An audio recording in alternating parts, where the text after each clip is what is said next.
How's it going, everyone? Yep, it's your old pal Movie and Game Lover 98 here to do a stream for part 2 of Fanmade Thomas and Friends Complete Season Boxsets on DVD and Blu-ray. So yep, anyone's welcome to join, but if anyone is showing inappropriate stuff, I'm removing that person from the stream. So please, no inappropriate stuff in the stream because I do not like that stuff. So yeah, let me go ahead and provide the link a few times so anyone can join, but please, no inappropriate stuff.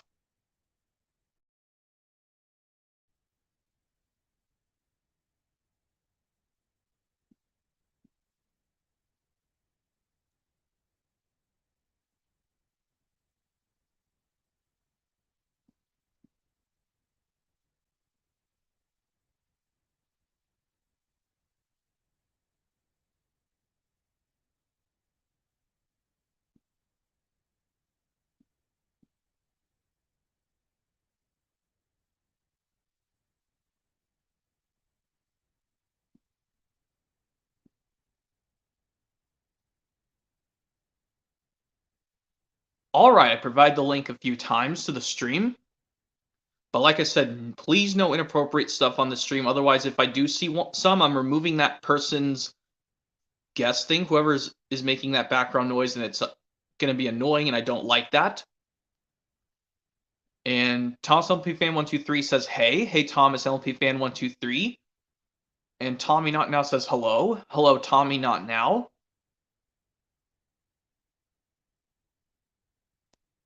Yeah, and Paramount 360 said earlier, great, another live stream coming. Well, it's the day today. So for this stream of part 2 of doing Fanmade Thomas and Friends Complete Season box sets on DVD or Blu-ray, but yes, we'll talk about the movies too. We're going to be going from seasons 12 to 21. And Call of Duty Master says, sup. Just wonderful, Call of Duty Master, thank you. So yep, we're going to be going from seasons 12 through 21, not including the Blood series 22 through 24, because they're not good. Only seasons 12 through 21, which I'm pretty sure, yes, at least they kept the original Steam Team members. Yes, the original Steam Team members, including Edward and Henry.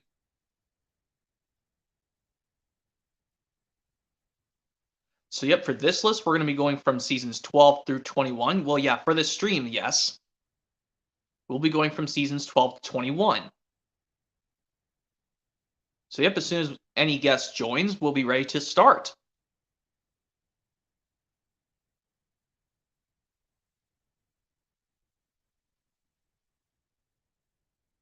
So yep, hopefully you guys are having a great time. And Thomas and Friends and Dragon Tales Fan 2007 says hi. Hello, Thomas and Friends and Dragon Tales Fan 2007. And Lance Jackson says hello, just watching Fat Albert from 2004, starring Kenan Thompson. I can't wait to see what seasons you have. Thomas is my show right up there with the original Wiggles. Well, for this one, I'll be doing seasons 12 through 21, including the movies, Lance Jackson. And Call of Duty Master says, hi, man, can you do Toss Magic Road? I already did Magic Road because I was explaining all the movies as well as the seasons. So I'll just explain what's about the movies at least. So Call of Duty Master, I'm not going to be doing Toss Magic Road because I just did that in the last stream. In the last one, part 1, where I explain all the 3 model Thomas movies. Everything that's completely model because season 12, I considered it somewhat model, somewhat CGI. But you can see CGI on the trains. So yep, we're going to start with season 12, which a lot of people say is probably the weakest. So yeah, Thomas and Friends and Dragon Tales Fan 2007 says, can you do your Wriggles DVD collection? I actually might do that for my next stream, Thomas and Friends and Dragon Tales Fan 2007, since I am getting 2 new editions, the Toot Toot and Wiggle Bay DVDs from eBay. This week when I get paid from work, I'm going to be getting those off eBay.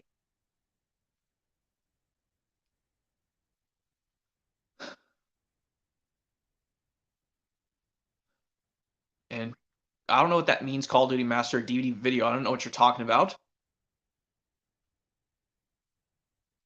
So yep, let's just go ahead and start from season 12. Well, I'll just go ahead and start because even though some people tend to maybe join.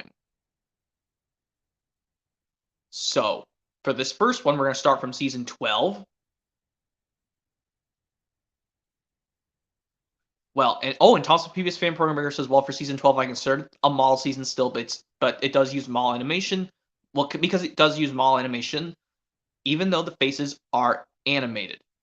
Well, I can see that, Thompson previous fan program breaker, and I know if you don't want to join, that's fine. If you're unfortunately busy, I understand.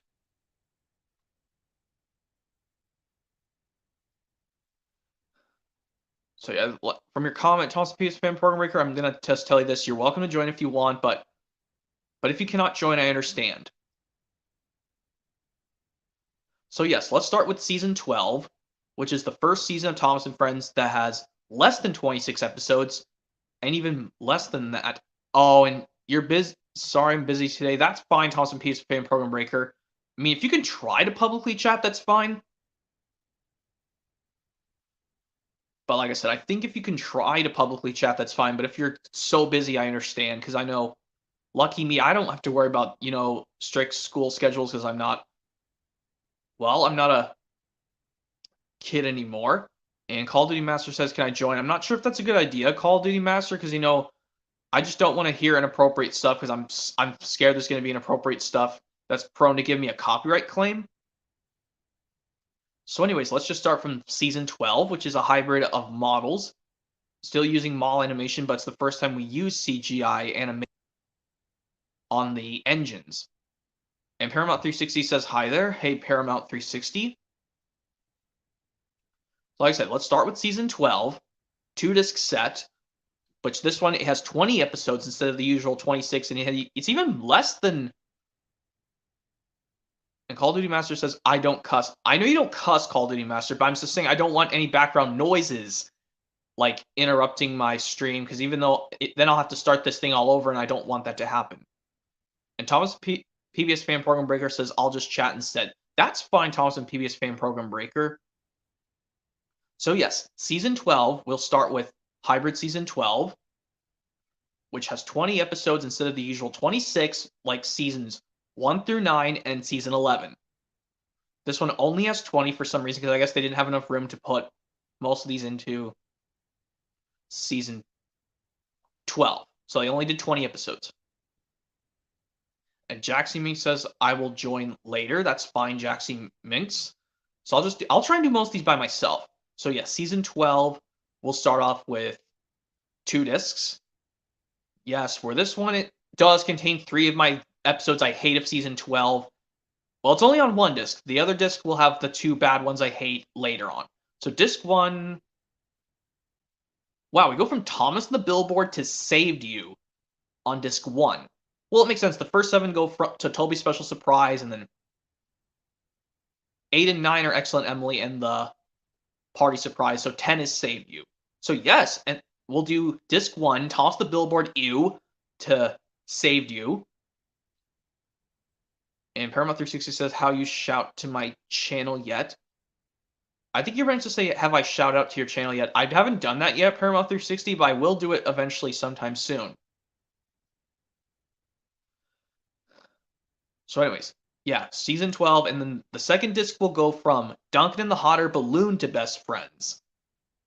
Well, it makes sense. Best Friends, yes, my least favorite, the last of the fully model animation. Last of the hybrid model animation, but using CGI elements, yes. So yes, disc 2 will go from, in the season, yes, as I was trying to say, we will go from Duncan and the Hot Air Balloon to Best Friends, in order. But I will skip The Man in the Hills after Gordon takes a shortcut, because I hate that episode. And actually, just to end it off, I'll just stop if I pretended to have one. Stop after Push Me Pull You is over. And Paramount 360 asks, "What about season 13?" That will be included. I just finished doing season 12 already. And Call of Duty Master asks, "What is my favorite Thomas season?" Definitely season 5 of the classic series. Well, any season of Thomas in general, just season 5 definitely of the classic series, because of how dark and edgy it is. But yeah, now let's move on to season 13, the first of the Nitrogen Studios seasons, the first of the 4, season 13, where they use individual voice actors for the engines and other humans and other island friends. So, well, some of them at least. I think Some of them, at least. I think it's just other humans and engine friends. So from the first disc of season 13, we go from. Hold on, what's the order go? Okay, there we go. It's Creaky Cranky to Percy's Parcel. Because the first 10 of season 13 go from, well, Creaky Cranky to Percy's Parcel, because Toss the Pigs and Time for a Story go after Playtime. And I know it'll sound off topic, but would you prefer Muck from Bob the Builder to be male or female? I think it's considered female, Thomas and P.S. Fan Program Breaker, but actually, yes, off topic questions are allowed as long as they're kid show related and Thomas related in general. And I don't know what that is. So yes, and the other disc of season 13, we will go from. Oh yeah, Toby's New Whistle to Hero Helps Out.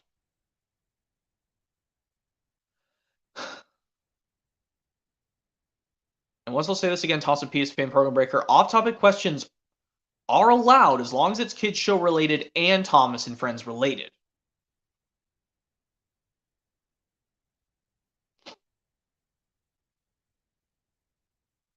So yes, disc 2 of season 13, we go from Toby's New Whistle to Hero Helps Out.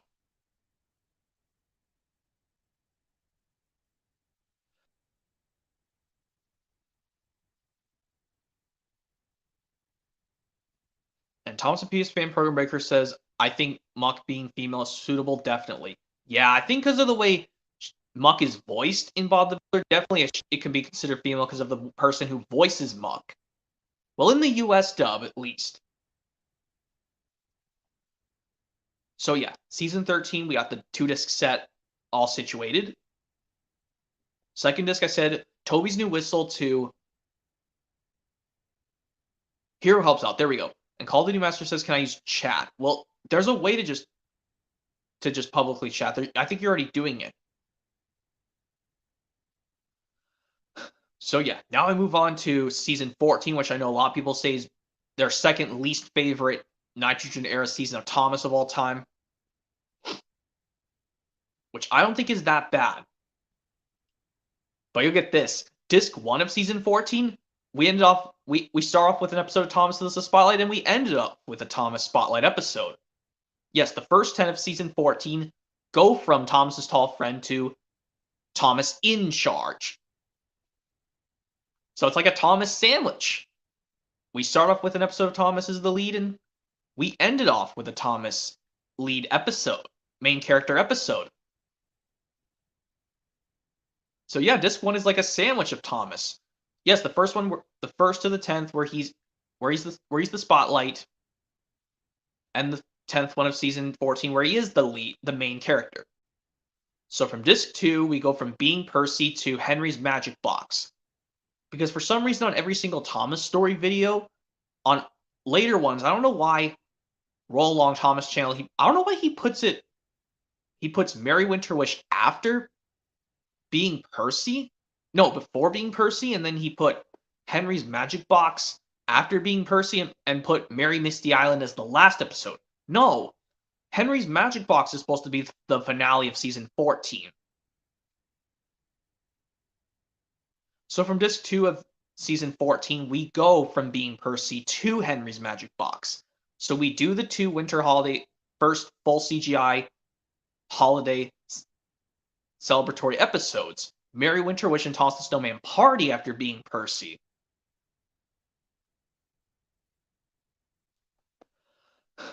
Oh boy.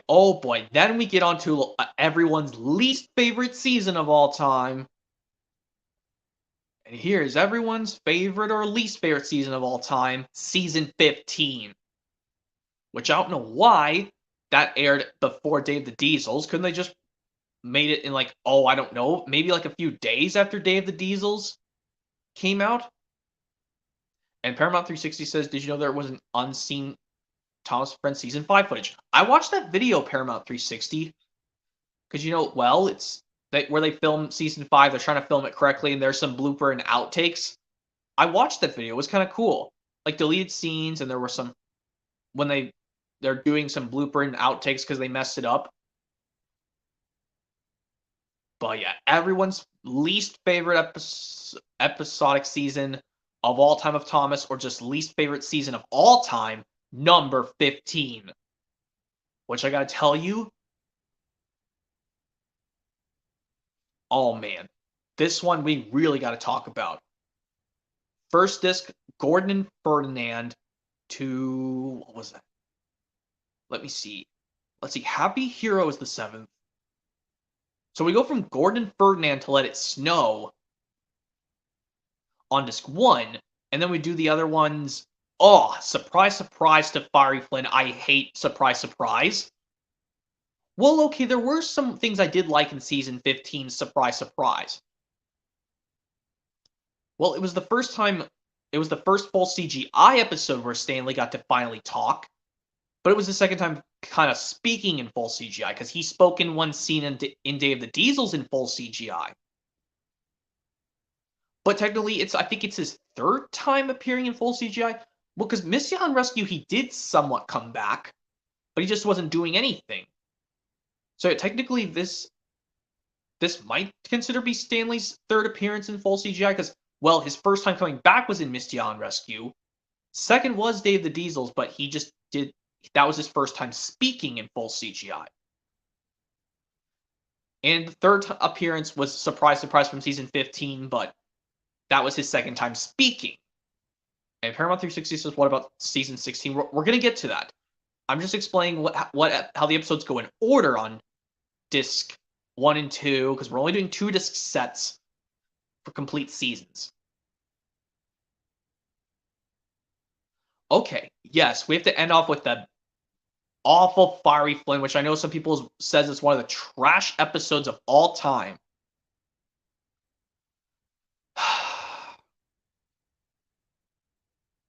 But I can understand people don't like Fiery Flynn. Yes, I can understand that. If only I would have liked if Flynn just listened to see who was the one on fire, even though why on earth would someone's firebox be on fire? That's my complaint with this episode. Why couldn't they just said something at the Diesel Works was on fire? Because, fireboxes are supposed to have fires. That's how they make steam. That's my only complaint. Is like, why couldn't they just said there's some fire going on at the Diesel Works? Or maybe somewhere else, and Flynn could just listen to see who it was.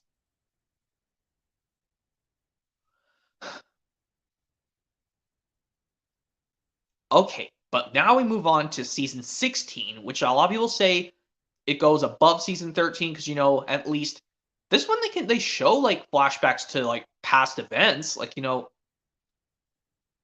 where this one, now I'll explain it. We go from disc 1 of season 16, Race to the Rescue, to Percy and the Calliope. There we go.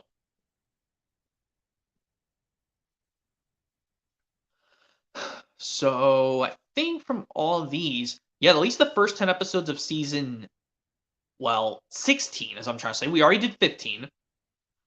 At least we don't have to listen to Michael Brandon's annoying Diesel voice, as well as him being the narrator. At least Percy and the Calliope would be the last time we have to, unfortunately, deal with Michael Brandon being the narrator and voicing Diesel. But unless there's some episodes after Percy and the Calliope where unfortunately, we have to listen to Michael Brandon being the narrator as well as voicing Diesel, then I might have missed some, but I'm pretty sure Percy and the Calliope was the last time we ever get to do that.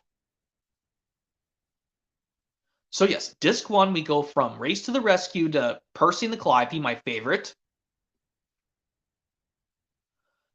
And then disc 2, we go from Thomas and the Sounds of Sodor to the Christmas Tree Express.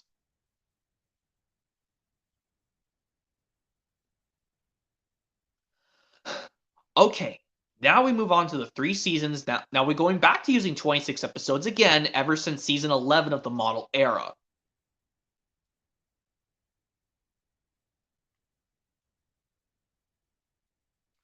Where, yes, season 17, at least this one, I don't like the UK release. I don't know why they muddled up the order very badly, even though they could have just looked at the Wikipedia before releasing it on the UK release. But since I know the order off the top of my head, I'll just say these, like, including like the 6 last episodes of the season.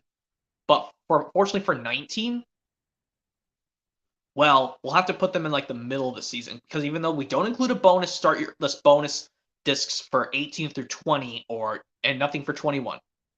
And then Thomas P.S. Fan Program Breaker said, Money Matters is okay.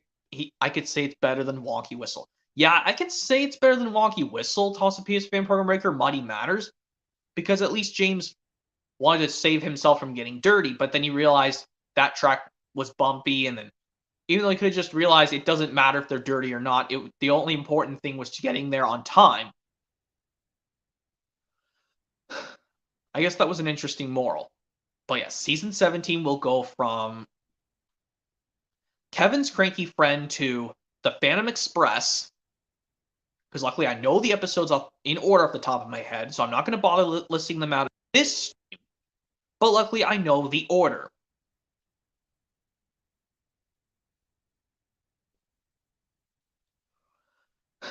So yeah, 17, yes, first disc, Kevin's cranky friend to the Phantom Express.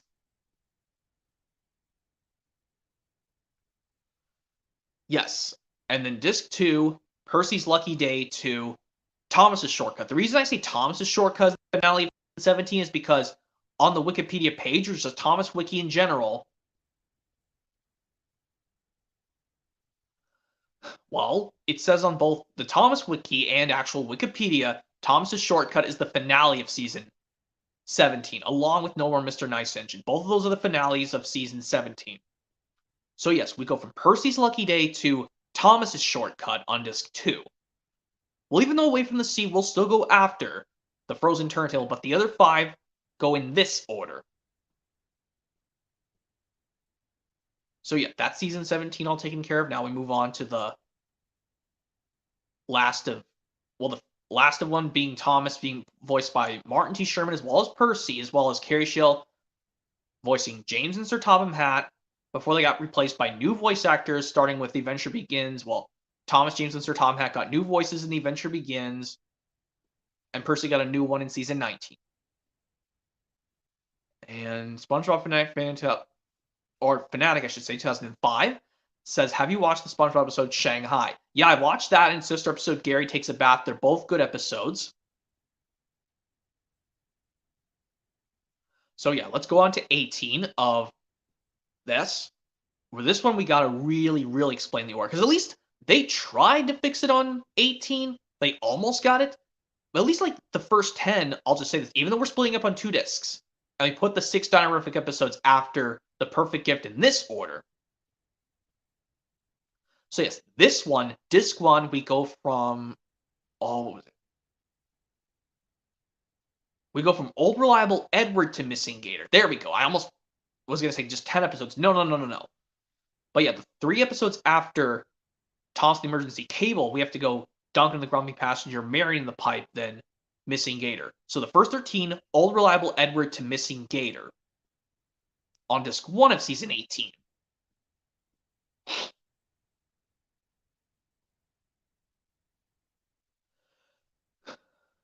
And Paramount 360 says, I realized Henry wasn't in his old shape in The Adventure Begins. It's also in the flashback in Blue Mountain Mystery for some stupid reason, Paramount 360. Even though he's supposed to be in the old shape.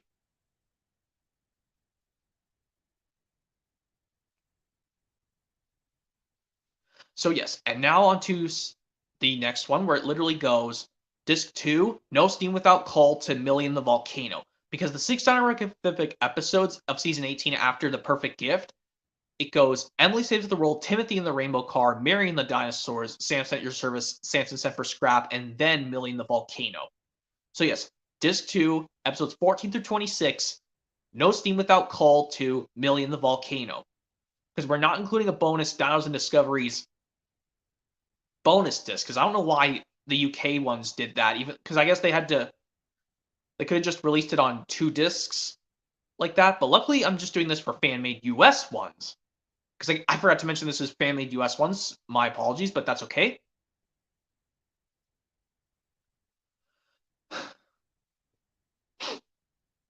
So yes, now we move on to the 3 seasons before the Blubba movie came.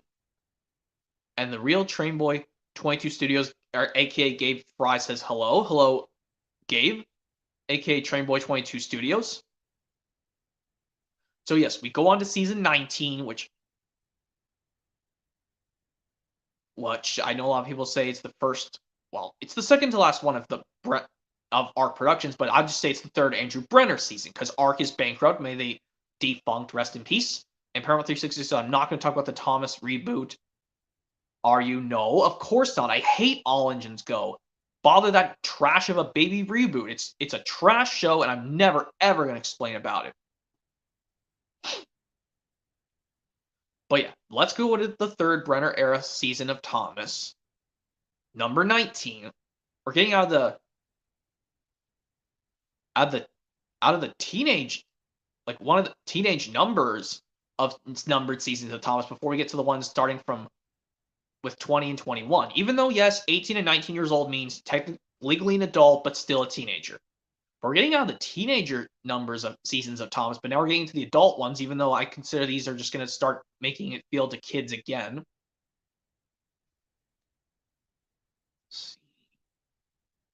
No, I don't think I'm going to add him. I'm scared. I don't know if he's going to have any background noises. That might bother me. I don't know. So yes, disc 1 will go from... This is where we're going to have to really split do one of the Start Your Engines episodes on disc 1 of season 19, but do the other 5 on season 19 disc 2. But I know how the 6 Philip episodes go in chronological order. And Hunter Arthur Saywiggle says, hello, I can't join today. That's fine. Hunter. Ooh, pardon me. Little hiccup there. So, yes, what we're going to do is, what I'm going to say is, I know the 6 episodes after Helping Hero, they go in this order. Because Philip's introduction episodes don't go till after Best Engine Ever is done. Because it says on the Wikipedia page. So the first 13 go from Who's Jeffrey to Slow Steven. And how I know that is because, well, I looked at the Wikipedia page. And yes, episodes 14 through 26 will still go Two Wheels Good to Goodbye Sir Tom Hat, aka Goodbye Fat Controller in the UK. And Paramount 360 says, I'm getting closer to season 20. I am getting closer. Then we just gotta do season 21 and just, that's it. I'm just gonna probably just be doing, explaining every movie. Might just go by quick because, you know, I don't know why I just cannot stand Blubba series 23 through 24.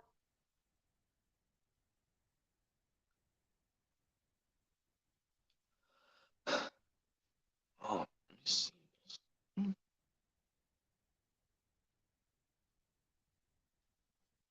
Well, I don't know what that's about. Anyway, I'll say this again. Disc 2 of season 19 goes from Two Wheels Good to Goodbye Sir Topham Hatt, aka Goodbye Fat Controller in the UK. It still goes the same, but for some reason, I don't know why, when Taylor Kennedy originally had Complete Season 19 up on YouTube, he put Thomas the Babysitter after both parts of Diesel's Ghostly Christmas, Part 1 and Part 2, and Philip to the Rescue, even though it says on Wikipedia, it says that Rocky Rescue is supposed to go before Thomas the Babysitter, but I can literally skip Thomas the Babysitter and go straight to the other side of the mountain because Thomas the Babysitter is still bad. Even though I don't know why, for some silly reason, I don't know why Thomas at home thinks he likes Thomas the Babysitter, why he thinks it's so magical. But I can respect his opinion, you know. But I know I can respect his opinion. But I know me and millions of other YouTubers hate Thomas the Babysitter with a passion.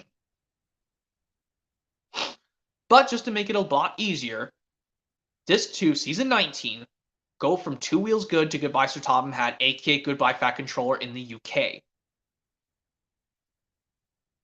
Okay, now we're into the two episodic seasons that go from, start with the number 20. We're doing number 20. Finally. Which some people say is one of the best CGI seasons of the Brenner era. Like I said, I'm just saying Brenner era because Arc is not a company anymore because they went defunct and bankrupt. So I'll just say this is now, well, some people say is one of the best Andrew Brenner CGI seasons, as I'm trying to say. One of the best CGI Brenner era seasons, in their opinion. Yeah, I gotta say it's really cool because it's got some cool ideas. Like, they adapted 3 Railway series stories into TV ever since they did it since season 4 of the model era, or aka the classic series. Because season 4 was the last time they ever did that. And you thought they did? Well, they think again. So yes, this I'm explain. Well, this one will have the 6 Hugo episodes go after the 3 small railway engine stories on disc 2. But first we gotta explain disc 1, which goes from Sydney Sings to Mucking About, but I gotta skip the way she does it because I still despise that episode. Even though I think there are only a few kind of good things I liked about the episode, the way she does it from season 20. Like I mentioned, like one thing, Thomas in his Joseph May voice mentions Misty Island. Even though Misty Island has been gone since season 16, even though it would have been cool to. And yours truly says, look. Oh, and Paramount 360 says Mike, Bert, and Rex. Yes, there's 3 episodes that have them adapted for their stories into this TV series ever since they did a story from the Railway series since season 4 of the classic series, as I'm trying to say. But yes, disc 1 goes from Sydney Sings to Mucking About. But like I said, there's only a few things I liked in the way she does it. Like the one, like I said, Thomas in his Joseph May voice, he mentions Misty Island. Even though for some reason in the 2 ones of the Brenner era, the first 2 seasons of the CGI Brenner era, I don't know why Thomas didn't even mention Misty Island ever again, ever since, well, season 17 and 18 started in King of the Railway and Tale of the Brave. I don't know why. Oh yeah, this one will have to go from, and the second disc we'll go from Cautious Connor to Over the Hill, because there's like this one also has 28 episodes because this one split off 14 episodes on 2 different discs, because this season also has 28 episodes just like season 10 of the model era did. So first 14, Sydney Sings to Mucking About on disc 1, disc 2, well, Cautious Connor to Over the Hill, because the last 2 are the Christmas Coffee Pot and Over the Hill, and the 6 Hugo episodes literally goes Henry in the Dark, 3 Steam Engines Gruff, Engine of the Future, Hugo and the Airship, the Missing Breakdown Train, and then it's Skiff and the Mermaid. Yeah, Skiff and the Mermaid's the only one that's placed as the last one, but the other 5 are placed in a different order. Well, on the bonus Extraordinary Engines DVD disc on the UK release, but for some reason, and also for 19, they put the Start Your Engines bonus disc in the UK release, even though they could just split it up.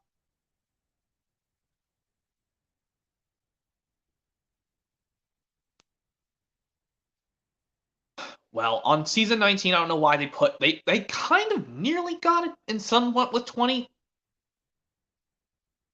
Like, even though, yes, I know I've noticed for some dumb reason on the menu of season 19, one of these episodes is placed between Who's Jeffrey and The Truth About Toby. And for some reason, Helping Hero goes after Thomas the Babysitter, excuse me. What on earth is my problem? Thomas the Babysitter goes after Helping Hero, and then in the other ones, they almost got it, but for some reason, Wild Water Rescue is placed as the last of the 20 on season 19, even though it's supposed to be Goodbye Fat Controller, aka Goodbye Sir Tom Hat in the US. And Paramount 360 says The Truth About Toby. Yeah, I'm saying, like, I don't know why 19 and 20 got these episodes mixed up on the order, even though they could have just literally followed the Wikipedia page. Because what on earth, UK people? Why can't you just follow the Thomas Wiki? Because it was literally after something, and says, and he also says, what happened to Hero? I don't. Well, after that, I think Hero just never appeared after Journey Beyond Sodor. The last time we saw him fully in a scene was in that scene in Journey Beyond Sodor when Henry was on his way to take the goods train to Bridlington, but then he bumped into the back of his train, and then he derailed off the bridge at Vickerstown, and he had to go to the steamworks to be fixed.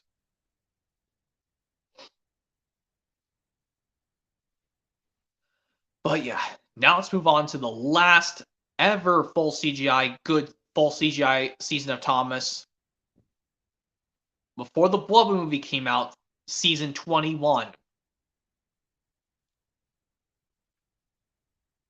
Where this one, unfortunately, we unfortunately have less than 26 or 28 episodes, even though it would have been cooler just do it like this, because you know how it's almost like this? The last season of the classic series, number 7, has 26. Seasons 8 and 9 have 26 episodes. Season 10 has 28.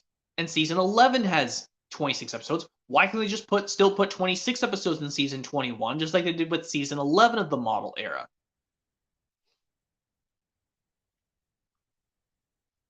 And Thomas of PBS Fan Program Breaker says, I might do a stream one day where I'll do my canon version of Bob the Builder.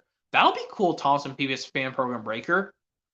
I mean, hopefully yours will be the same as mine. Off-topic questions are allowed, and as long as it's kids show related and Bob the Builder related. Because like this one I said in this, off-topic questions are allowed as long as they're kids show related and Thomas related.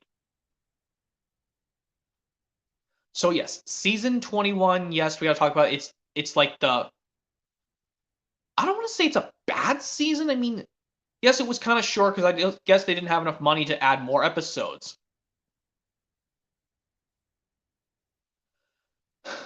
Yeah, we gotta really explain. Yeah, there's this one, unfortunately, we're gonna only be doing 9 episodes on 2 different discs. So there's only 18 episodes in this season. Even though they could have just, like I said, season 21 could have just been like season 11, like seasons 10 and 11 of the model series. Season 10 has 28 episodes instead of having 26, and season 11 has 26 episodes. They could have just done the same thing for 20 and 21. Make it go up to 26 episodes of season 21, kind of did with season 11 of the model era. But anyways, let's just explain the first 9 episodes of season 21, as I'm trying to say, go from Springtime to Diesel to New Crane on the Dock. Which I gotta tell you, New Crane on the Dock is my favorite season 21 episode of all time. Because when I saw that one scene with Big Mickey wearing a face for the first time, I had to jump for joy.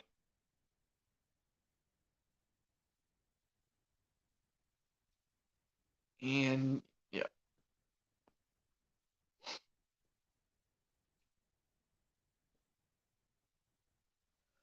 And Thomas and PBS Fan Program says, why couldn't seasons 12 to 26 have the usual 26? I guess the reasons why Thomas and PBS Fan Program Breaker is because like there were some episodes planned for season 13. Like, the one where they opened the new animal park and Thomas's tall friend was going to be in season 13, but they pushed it to 14. That's why half of these episodes were going to be made for 13, but they pushed them to 14.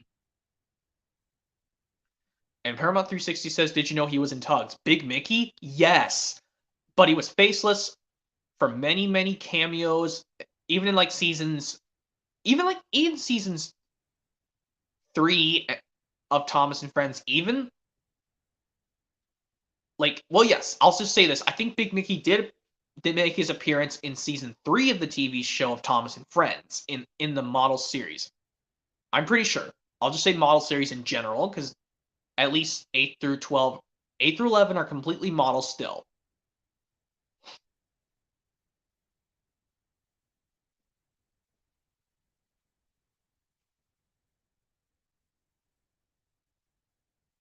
So yeah, and also Thomas P.S. from Mercury, like these episodes with Bash Dash and Ferdinand being side characters to one of the Steam Team members, they were going to be put in season 14 to make seasons 13 through 16 have 26, just like with season 12 going to do it, but unfortunately they pushed them to the next season. That's why. But yes, with Big Mickey appearing in seasons 3, all the way up to like the episode before his reveal in season 21, he was always faceless.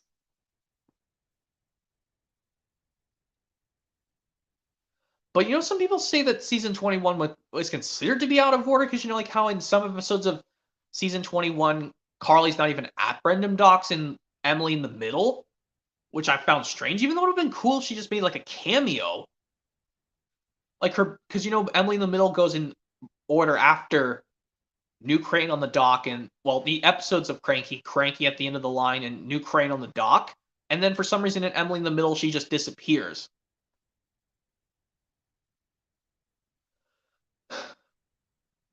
And for some reason it just makes Big Mickey going back to being faceless again.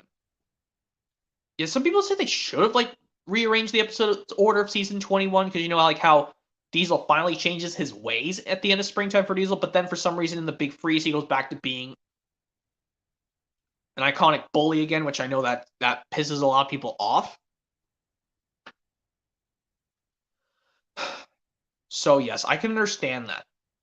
But I think, yes, Confused Coaches would still be the perfect way to end off season 21.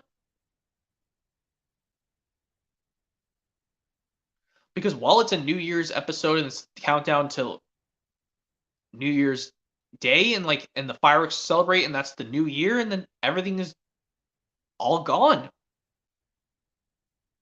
Finally, Gordon and Spencer stop picking on their sibling rivalry after 14 years, even though, excuse me, I would have loved if they just ended off their sibling rivalry in 2013, with King of the Railway, when Connor and Caitlin were introduced, and they could have just ended off once and for all. But no, they just kept doing it for 7 more years. Gordon and Spencer's sibling rivalry.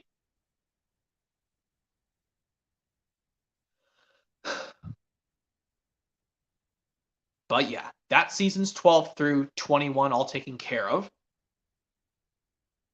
But the one episode I got to talk about I really now hate in season 21 is the Runaway Engine. Well, the one I used to hate was Unscheduled Stops. Well, okay, I found it okay. But some parts in that episode that pissed me off in Scheduled Stops is seriously, that mother and her baby from the awful Thomas the Babysitter episode are back again? Oh my god. Couldn't they just rearrange it, make some different people come into the season episode? I don't know. Janfield Entertainment was being lazy, so they just recycled it, I guess? But now I hate the Runaway Engine because of that. Oh, I hate that Jeremiah jobbing.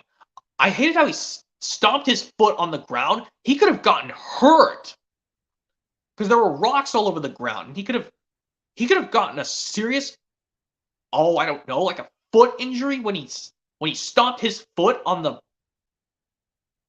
rocks too hard. He could have hurt himself really bad and had to go to the hospital emergency room right away. That's why I now hate the Runaway Engine of season 21.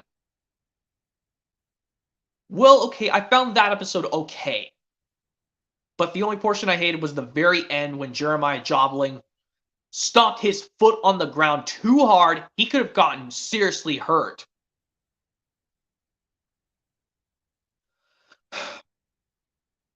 But one thing I found cool about that episode is Millie went to the Blue Mountain Quarry again? When she and Luke swapped jobs in the episode The Switch from season 17. It's they're doing it again.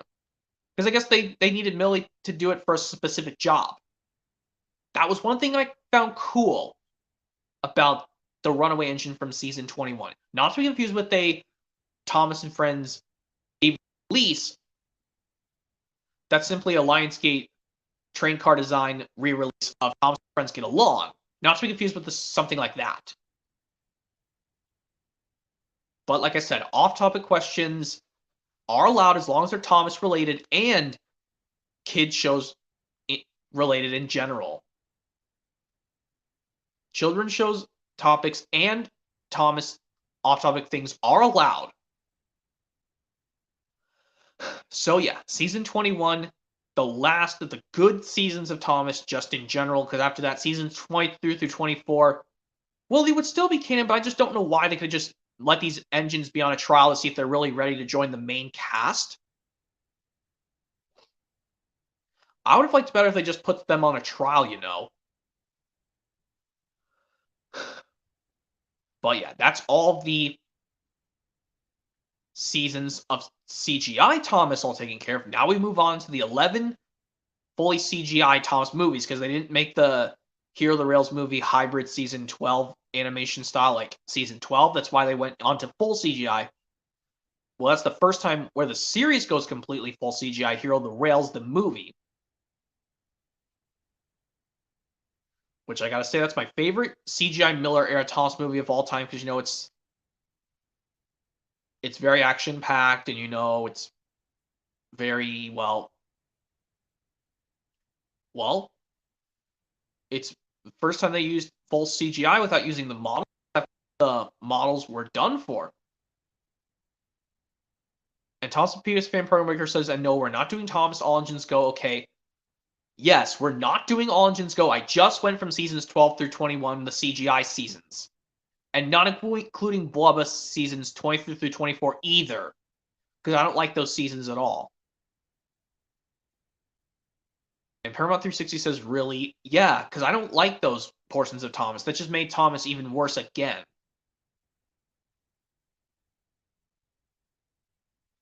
So yes, Hero of the Rails, yes, action-packed. It's my favorite CGI Miller era special of Thomas.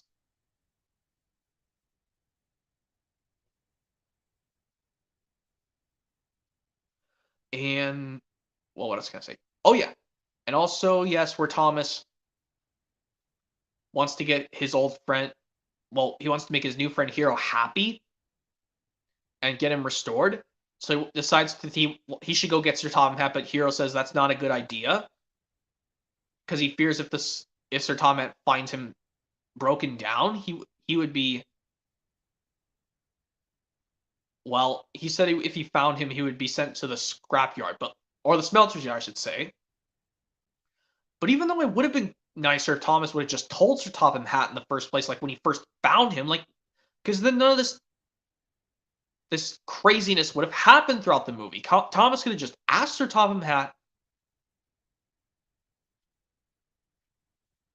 Well, he could have just told Sir Topham Hatt when he first found Hero's broken down. What should we do? But Sir Topham Hatt likes the term the master of the railway, and it's a good idea to restore Hero back.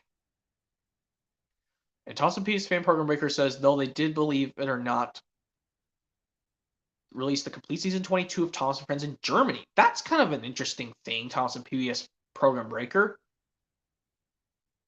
That was an interesting term.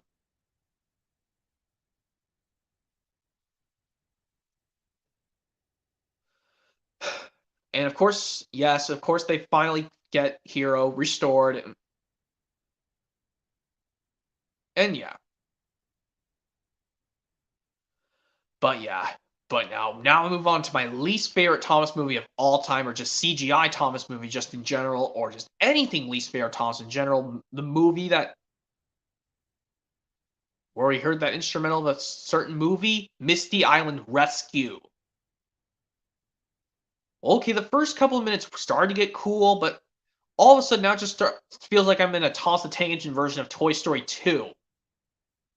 Because I forgot to mention in the last part stream, I showed the fully modeled Thomas movies. That great discovery of Thomas thinks I'm in a Thomas the Tank Engine version of Toy Story. I'm watching a Thomas the Tank Engine version of the first Toy Story. This one I'm watching a Thomas the Tank Engine version of Toy Story 2. Where it just keeps switching off every few seconds, once in a while. And well, okay, some of them go for like maybe 1 minute.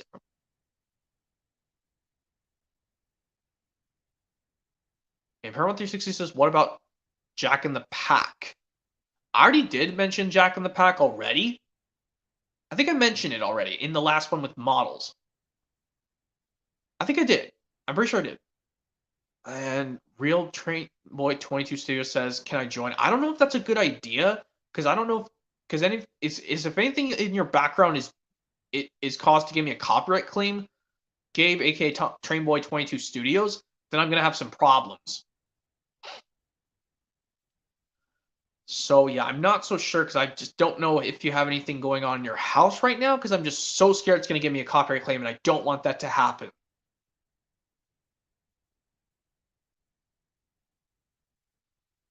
So anyways, back to what I was saying about Misty Island Rescue. It looks like I'm in the Thomas the Tank Engine version of Toy Story 2, in my opinion. But at least in Toy Story 2, only 2 of the Roundup toys went home with Woody at the beginning of. Well, at the end of Toy Story 2.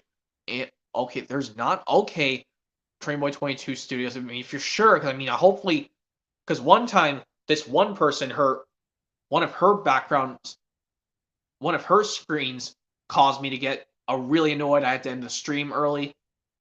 Hopefully, you just don't have any siblings that are making noises or like. I mean, I don't mind with dogs, honestly. I mean, I don't mind background noises with dogs, because even though I'm not a dog person that much.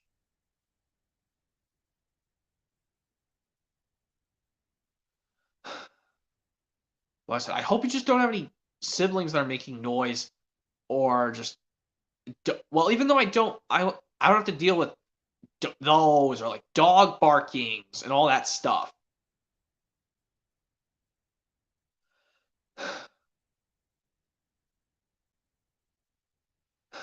So anyway,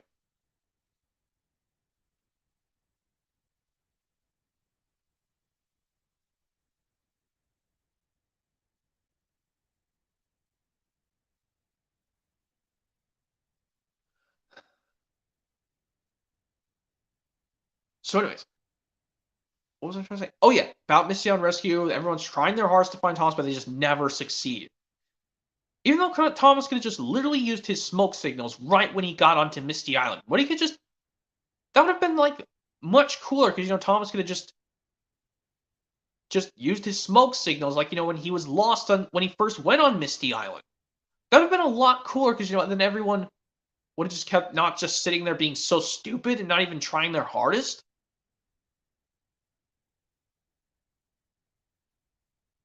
And something I would have liked cooler in like Misty Island Rescue, what if Percy and Stanley went with Whip to help Thomas be saved? Just like how Stanley did it to Thomas in The Great Discovery. That would have been a lot cooler.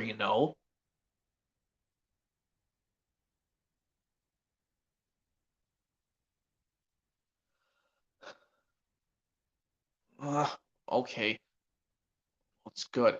And Real Train Boy 22 Studio says, brother's not making noise. Okay, is it your older brother or younger brother, Gabe, aka Train Boy 22 Studios? Hopefully it's just not a toddler kid, because I hate when those things happening, prone to give me a copyright claim.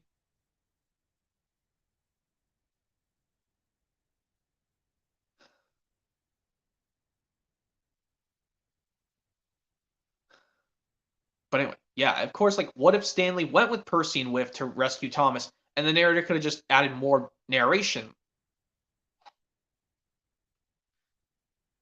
And like when Whiff says to Thomas, "No, Thomas, I know this tunnel, you don't." He could have just said, "Percy, Stanley, and I will push through to you."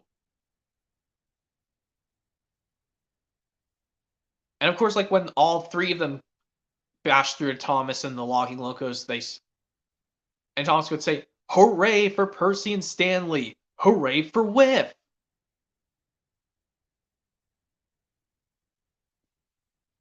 And Paramount 360 says I gotta go now. I hope you watch my new videos and put comments. Okay, you can go, Paramount 360. Thanks for chatting in this stream.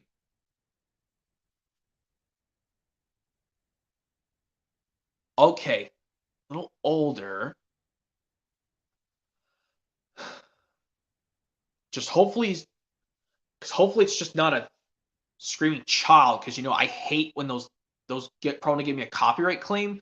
But I think you can try to join if you want, Trainboy 22 Studios. We'll just give it a try, actually. Just hopefully it depends on how old your younger brother is, because I mean,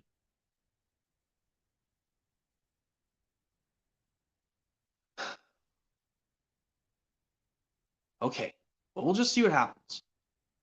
So yes, we'll just provide the link in case someone else wants to join.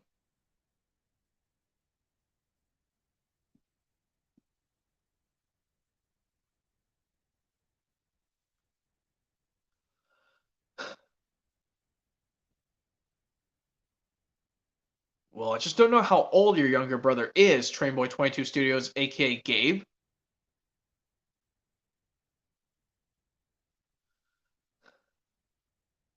And also, like when they're pulling Thomas, well, all four of them are pulling Bash Dash and Ferdinand. They could just say,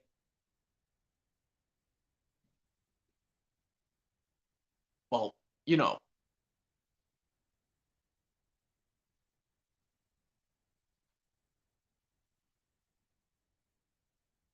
Oh, you're already here. Okay, I'm sorry, Gabe, aka Trainboy 22 Studios.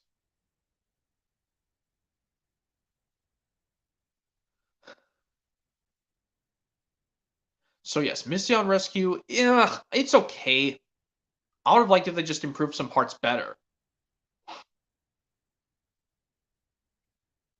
So yes, now we move on to Day of the Diesels, which some people say it's worse than Mission Rescue, but I think it's better than Mission Rescue because at least Thomas is not the main character. Pardon me? At least Thomas is not the main in Day of the Diesels. Well, okay, he was the spotlight for a little bit, but then it switched to Percy later on. But at least Percy was the main one throughout the rest of the movie.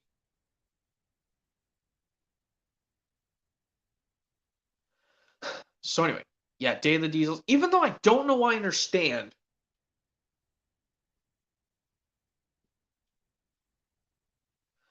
Like when Percy sees Thomas puff away with Belle, why couldn't he could have just said goodbye, Thomas, and without getting disappointed and saying delivering the mail isn't a special job at all. And why would he seriously get mad? Like pissed off in these scenes? Oh my god. See, this is why I have this that's my one issue with Day of the Diesels is Percy's attitude in the movie. Like he seriously gets more pissed and serious instead of just accepting what Thomas is doing with Belle. And like when he sees Thomas puff away with Belle, but Thomas literally said, "I'm sorry, Percy." When Percy offered to ask Thomas, "Would you like to deliver Flynn's hose with me?" and he said, "I'm sorry, Percy, but but Belle and him have to take the children to the seaside." And then he could just said, "Oh, okay, Thomas, thanks for the offer, though," instead of just getting sad and then eventually get pissed off later on in that scene. Oh my god. Yeah, those are the things I've problems is Percy's attitude. Oh my god. Seriously, he could have just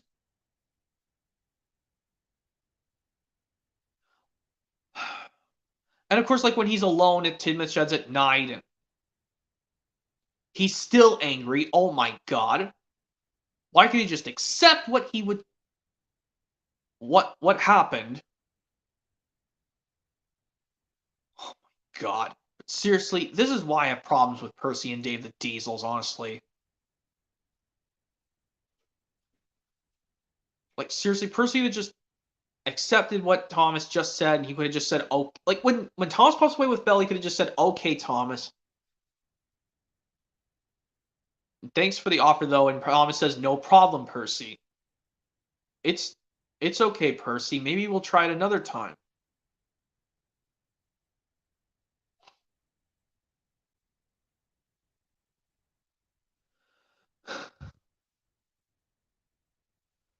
But anyways, yes, and of course, like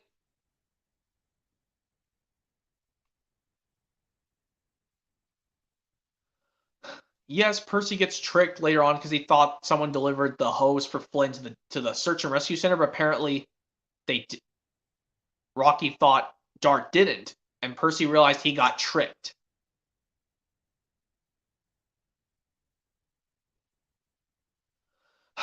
But seriously, I just don't know why Percy was being so mad or pissed in that movie. Seriously.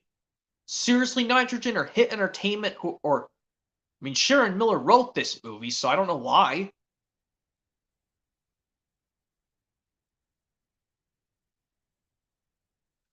But anyways. And Jackson Mink says I got a Universal DVD from Amazon yesterday. Okay, what's it of, Jack? And yes, of course they did go against the Diesels all the Steamies did. But at least Thomas and Percy were still glad to be back together again. And they gathered up all their friends to go against the Diesels. Okay, it's the DVD of Scarface. It says it's Scarface. Okay, that's cool, Jack. I think I've heard of Scarface, but I just never seen it. But anyways, yeah, Day of the Diesels. Nah, it's my second favorite. Well, at least it's a slight improvement over Misty on Rescue, but I still cannot stand Percy's attitude in that movie. And Jack something says, I will join right now. Okay, Jack. At least you're safe to join, because I know last part stream you did eventually join.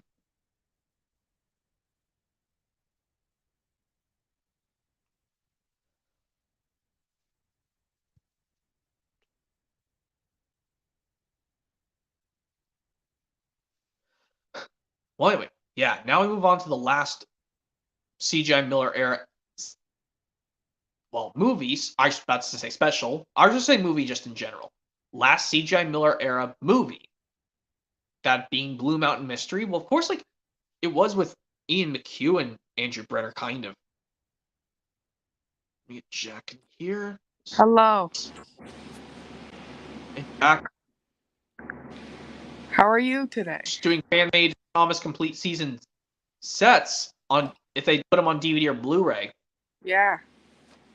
I'm already doing the movies. I'm at the last CGI Miller era movie, Blue Mountain Mystery. Well, at least it's got it had Andrew Brenner and Ian McHugh kind of in that movie.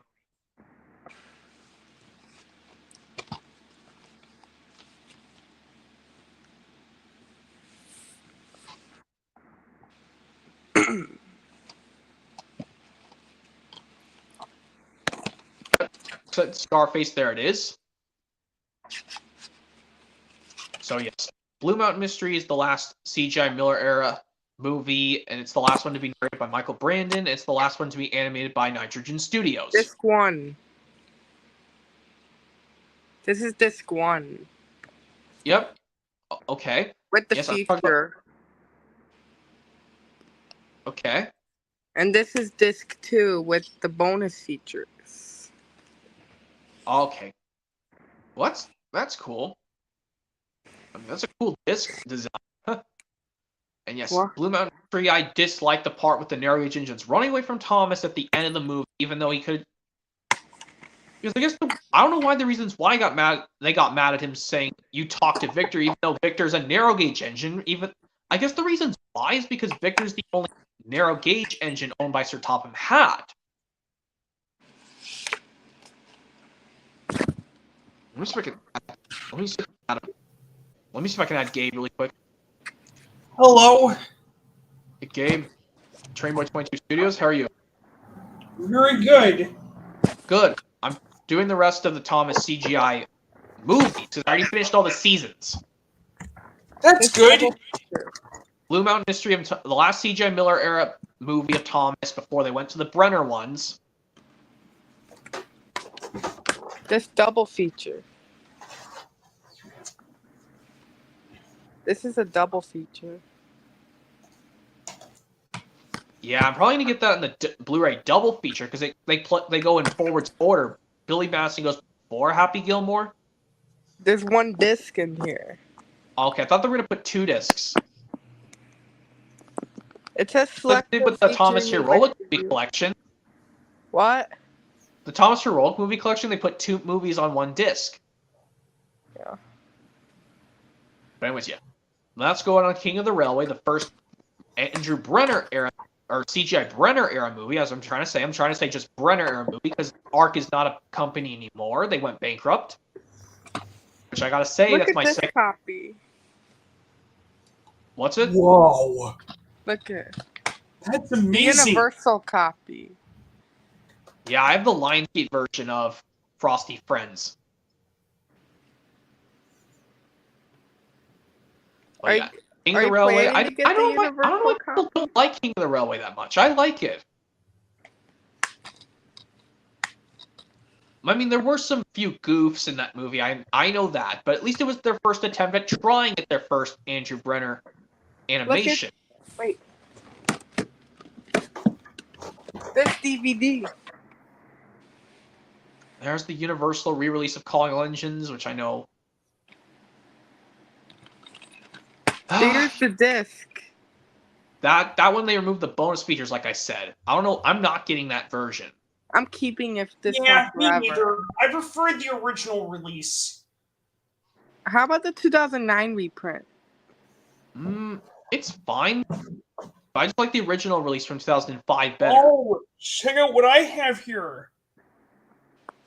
Yep, Holiday Express, the same one I have. Wow. Yes, and King of the Railway is one of the best CGI era movies in my I'll be opinion. right back. It's my all-time favorite. Okay, Jack. All right, yes, it's gonna be just me and you game. I don't have that 6 DVD set called Adventure On the Adventure tracks. Yeah, I don't have that 6 DVD set. I'd rather just have them individually. That way I can see which release I stopped at. I do have Steamies versus Diesels, which is this disc right here. Okay, but do all those play Lionsgate, or they still play the original release? They still play the original release. Okay. And Akoza says, hi. Hello, Akoza. So yes, King of the Railway is one of my favorite Brenner era, CGI Brenner era movies. I went to the bathroom. It's okay. It's okay. Okay. At least you just turned off the camera so none of us had to... I know you had to use the restroom. But anyway.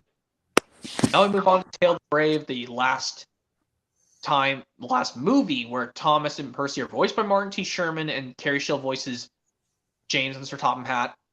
But he would still voice Gordon and Henry from here on out. But yeah, can I tell you, like, yeah, I have the problem with no, Tale of the Brave. King of the Railway I like, but I have some issues with Tale of the Brave. That's copy. Yep, that's Railway Mischief. It's the universal copy. I do not like that re-release. I don't like clear discs of Universal re-releases of older Thomas releases because they tend to get fingerprints all over them. That's the reasons why I have the original release of by Lionsgate of Railway Mischief. But yeah, Tale of the Brave, I have one minor problem with the movie.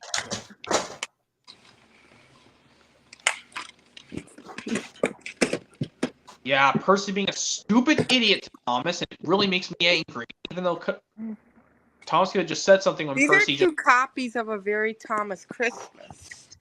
What? Oh wow, you have the Canadian Universal re-release. Yeah, this is the Lionsgate copy. I'm the Lionsgate one, not the Universal one. Here's the disc.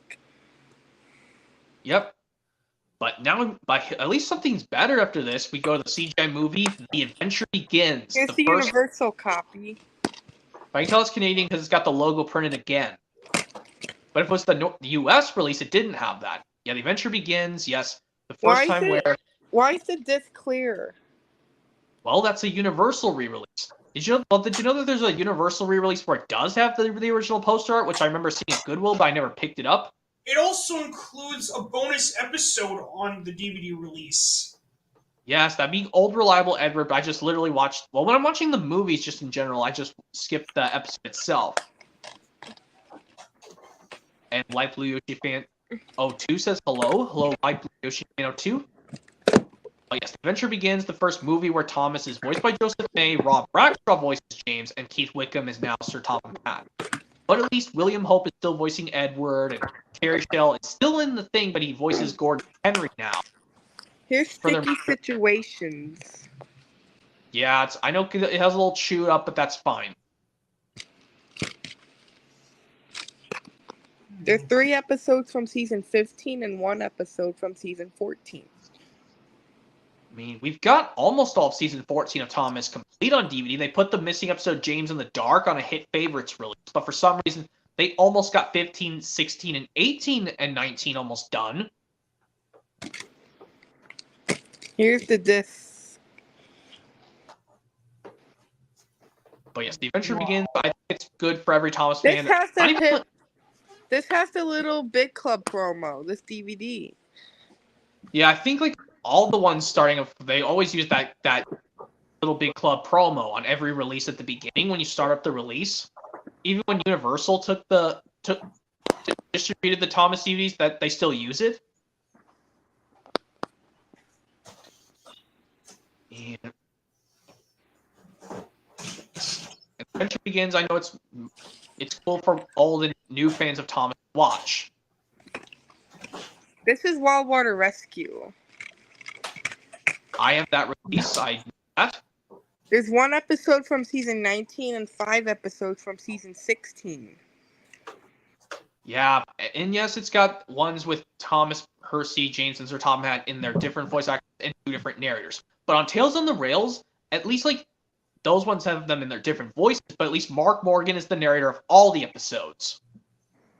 What's your favorite episode on this DVD? Percy and the Calliope from season 16.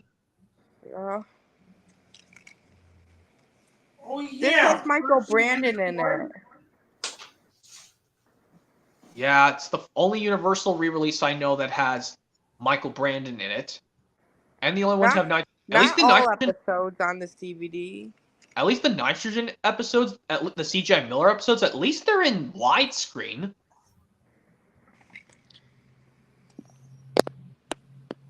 But yeah, Mark Morgan is on this movie, right? what movie? This one. This movie. Yeah, he's in that release. But yeah, but I don't think I would have liked better in Blue Mountain Mystery, which I forgot to mention earlier. Why did Thomas just ask, can Toby take over my branch line for a while I take care of something important? You know, like, yes, at the very end when they fall down the incline and Sir Tomat still gets cross saying, what is going on? And Sir Tomat still got pissed off at Thomas saying, I told you to work on your branch line, but you're not, Toby is. Why can't he just ask him, like, why could he just bounce Sir Topham and asked him, may someone else take over my branch line for a while, sir? I have something important to take care of. And Sir Topham could have just said, sure, Thomas. I like this. I'll let someone else take care of your branch line for you, and you can take care of that important thing. Here's the disc. Yes, and also like I said about Blue Mountain Ministry, it would have been better if Sir Topham didn't even get really cross at Thomas saying he would have really gotten cross at Thomas at the end. Thomas But luckily the he got. Railroad. I remember that film. Yes, it's good despite it was a failure at the box office. It was still good. The disc is always like this. There's a shiny one, which I have. Yeah, I had that originally, but I don't know why I end up having the one without the shiny. I mean, there is a shiny one you can find, Gabe, aka Trainboy22 Studios. Really? Where? Well, you just look on eBay, Amazon, or in a store. That's where I found my shiny disc copy of Magic Road on DVD, even though I have the Blu-ray to watch it in widescreen. The Blu-ray combo pack to watch it on DVD in widescreen. I mean, the Blu-ray copy of Magic Railroad had very good bonus features on there. Yeah, it did. But yeah, let's move on to Sora's Legend of the Lost Treasure, which I gotta say, it's really action-packed, but I still hate the parts Tom had raging on Thomas. I still hate those. Even though someone said, just do the full movie, but cut out the parts with Sir Tom being harsh on Thomas.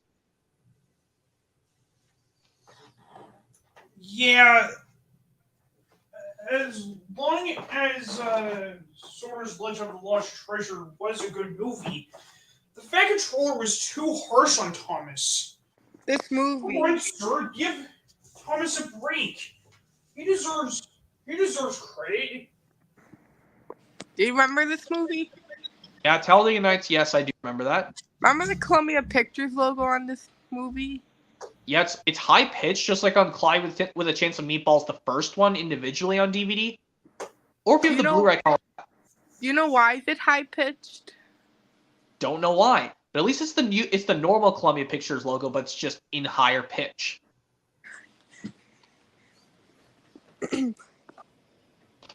Which I know I've got Lost Treasure on Blu-ray.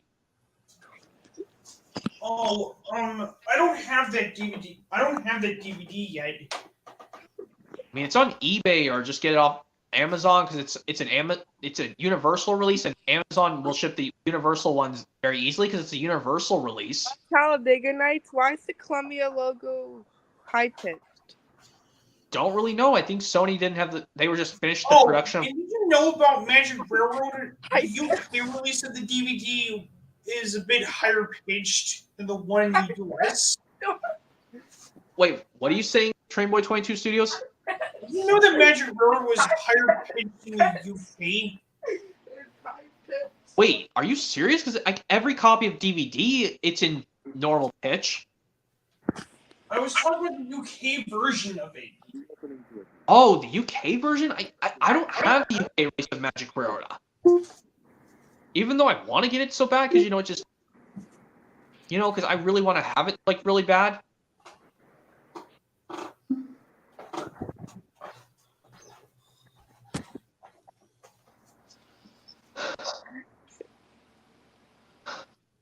Well, anyway.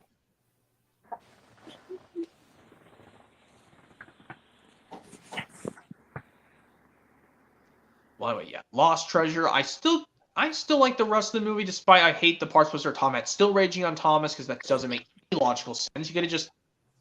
And yes, Thomas didn't even say sorry when he derailed the express coaches, even though he could have just gotten Rocky and cleaned up the mess.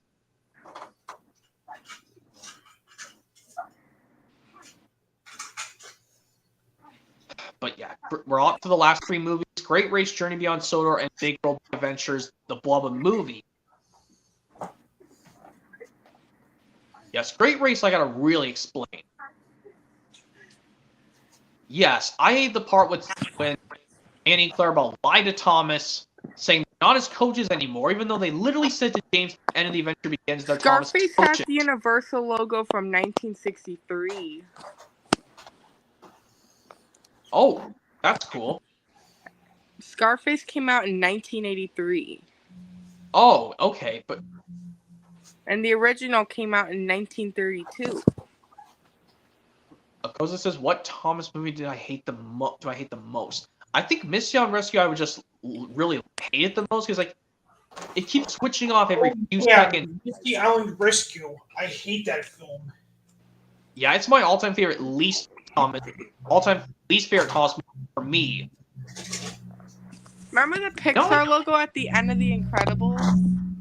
I think it plays the bouncing one with bouncing sound effects on the Pixar Luxo lamp. Only at the end. I think it makes I think the Pixar logo is bouncing at the end with sound effects. But it's silent at the beginning. Yes, Monsters Inc. Like I said, Monsters Inc. and The Incredibles are the first two ones where the Pixar logo is silent. But on Monsters Inc., it shows the Pixar logo already, the Luxo lamp already on the eye, and he looks directly to the viewer for a few seconds. But on The Incredibles, it shows. Oh yeah, the Pixar logo. I kind of like the Luxo lamp. Yeah, and the Luxo lamp in The Incredibles, he bounces. It's silent bouncing. Remember the Pixar logo in Toy Story 3? Well, that one, it makes bouncing sounds when the Pixar logo shows up. The Luxo lamp starts bouncing and sound effects. It's silent at the end. Well, yes, I know that. Only at the end of Toy Story. Not at the beginning. No. I'm not sure about Cars 2, to be honest, but yeah. Koza says, what parts of Thomas movies do I hate the most? I hate the parts of Lost Treasure of Sir Thomas. Raging of Thomas, even though he could have just... needs to seriously calm down, Sir Thomas Pound. He needs to stop yelling out so much. I say his tolerance is even worse than that of season 15 and 14. But yes, Great Race I hate with Annie Clarabelle lying to Thomas. I'll show you saying the opening to these, but I'll keep the TV muted. Okay, I was just trying to say, don't you hate the parts with Annie Clarabelle lying to Thomas in The Great Race? Saying not as coaches anymore, but they literally said James the Adventure Begins. At the end of The Adventure Begins, they're Thomas' coaches now. Don't you just hate that part with a passion? Yeah, I hate it too. If I rewatch The Great Race, I probably won't stand that scene. Yeah, because I would have loved if Thomas just went This is the there opening to all the Spider-Man movies. What if Thomas just raced back to the Steamworks and found Sir Topham Hat? And First will be Spider-Man from 2002. Yeah, I have the Spider-Mans on 4K, Jack. All three of the original with Tobey Maguire. That's why I don't even need the Blu-rays anymore. Like I said, my rules in my collection, if I have the highest format of that movie, I don't need it on DVD or VHS. But I'm still wanting to give Jaws a try, so I can get both Blu-ray versions and see if I like it or not.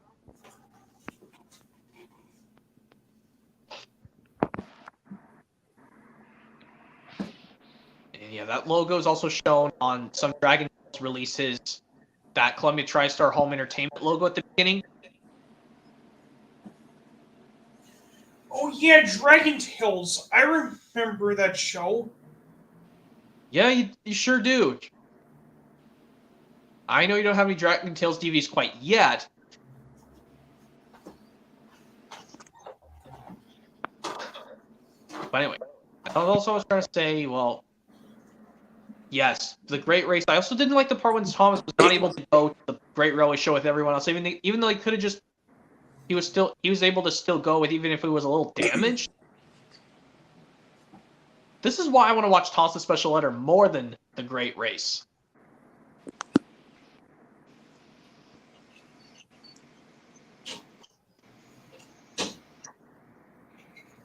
Yes, Koza says, yeah, he keeps TV muted. He's keeping this TV muted because of the copyright. Yeah, even though I did it in, I played my DVD of Dragon Tales Don't Give Up, so I could react to the part in Dragon Tales Bowling for You, which was angry. I played it with sound because hopefully it did not give me any issue. All I really wanted to do is just play the scene that really made me angry. So, of course, now we're moving on to Journey Beyond Sodor. Journey Beyond Sodor, the first time the bouncing was introduced. The opening's over to Spider-Man from 2002. Yeah. Yeah, and also, like, you thought, like, I don't know why they could just leave the realism in the show. I don't know why Jan Phil even did that. They could have just left the... Next is Spider-Man 2 from 2004. They just left the realism in the movie at all costs. Because, I like how it's realistic, how the engines can just move without bouncing. This DVD has one trailer. Yeah, but you know how, like, Journey Beyond Sodor, Trainboy 22 Studios kind of looks like I'm going to toss the tangent version of both The Wizard of Oz and Alice in Wonderland? I mean, I don't know if you have Disney's The Wizard of Oz. No, Disney's Alice in Wonderland and MGM's The Wizard of Oz. I remember The Wizard of Oz pretty well. Oh yeah, the 1939 version with Judy Garland, may she rest in peace.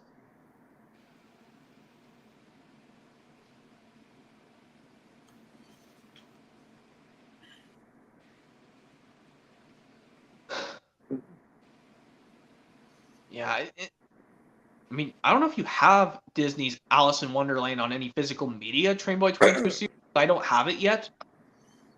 I have it on. I don't have it on Blu-ray yet. Trainboy 22 Studios. I don't have Alice in Wonderland on Blu-ray yet, but I have The Wizard of Oz on Blu-ray. Like the parts when Thomas sings the song when Beresford asks who Thomas is. It's like the part in Alice in Wonderland from Disney where that caterpillar keeps asking Alice who she is. And like when Thomas approaches the steelworks and he sees Frankie and Hurricane, like Frankie's like the MGM's Wizard of Oz's villain, the Wicked Witch. And Akosa says, what sense of Dragon Tales Bully for You did I hate the most? I hated the part when Cassie was not acting like a big girl saying, I've had enough. And when she didn't even talk to Quetzal the right way, saying why she doesn't want to be partners with him anymore.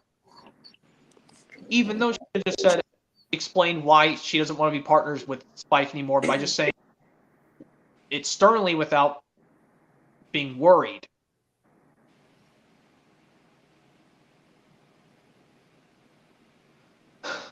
But seriously, I don't know why they did that.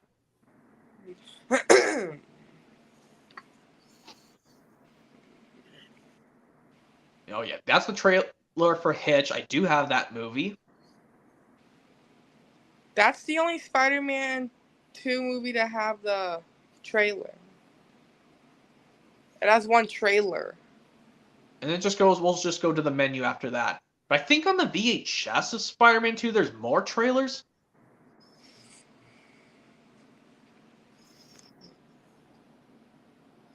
Well, anyway, Journey Beyond Sodor, I liked almost the entirety of the movie, but I didn't like the part with Frankie crying at the end.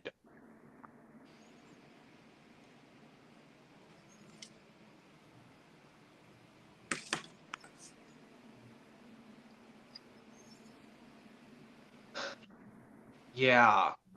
But at least I didn't really jump scared of that when Frankie started crying in Journey Beyond Sodor.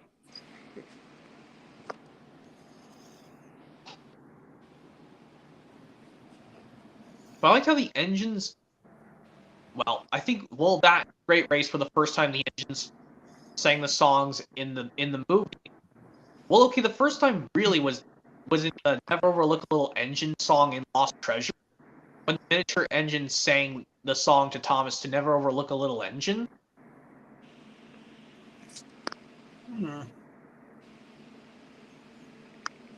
I mean, I don't know like how to consider like the engine trying to rescue Thomas, helping Thomas try to rescue James.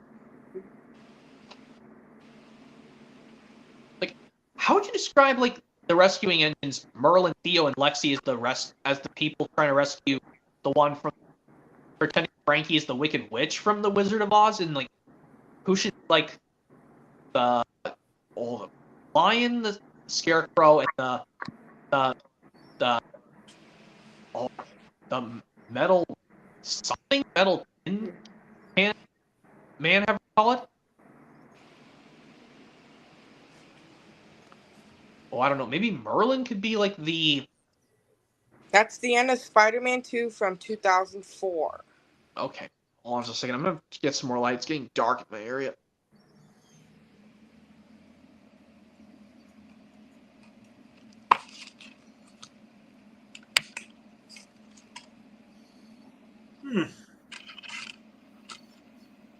Last is Spider-Man 3 from 2007.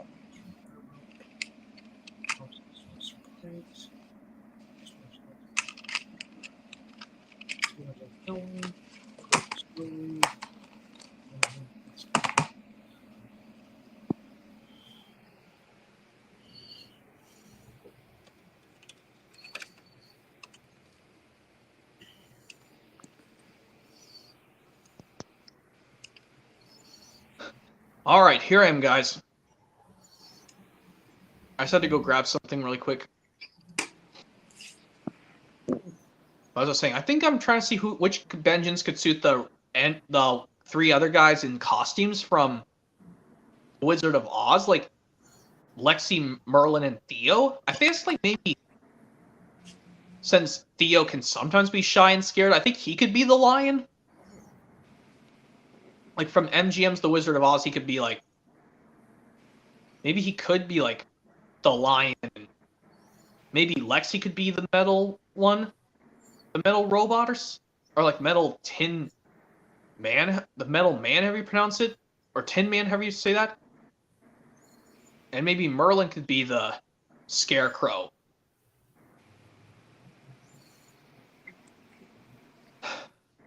But yeah.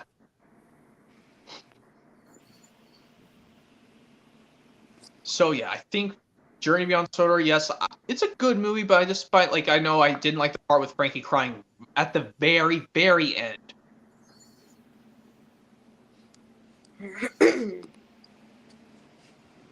Which I don't know if you guys have Journey Beyond Sodor, or if you don't have Journey Beyond Sodor on DVD yet, that's fine.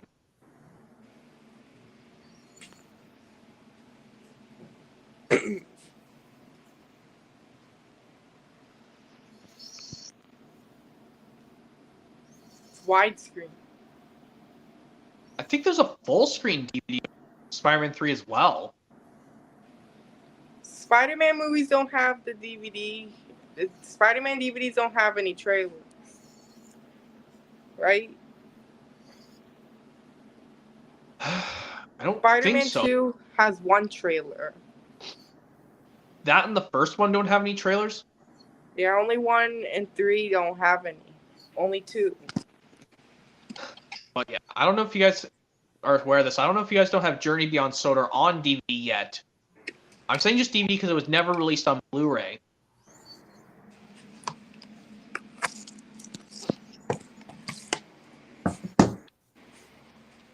Okay.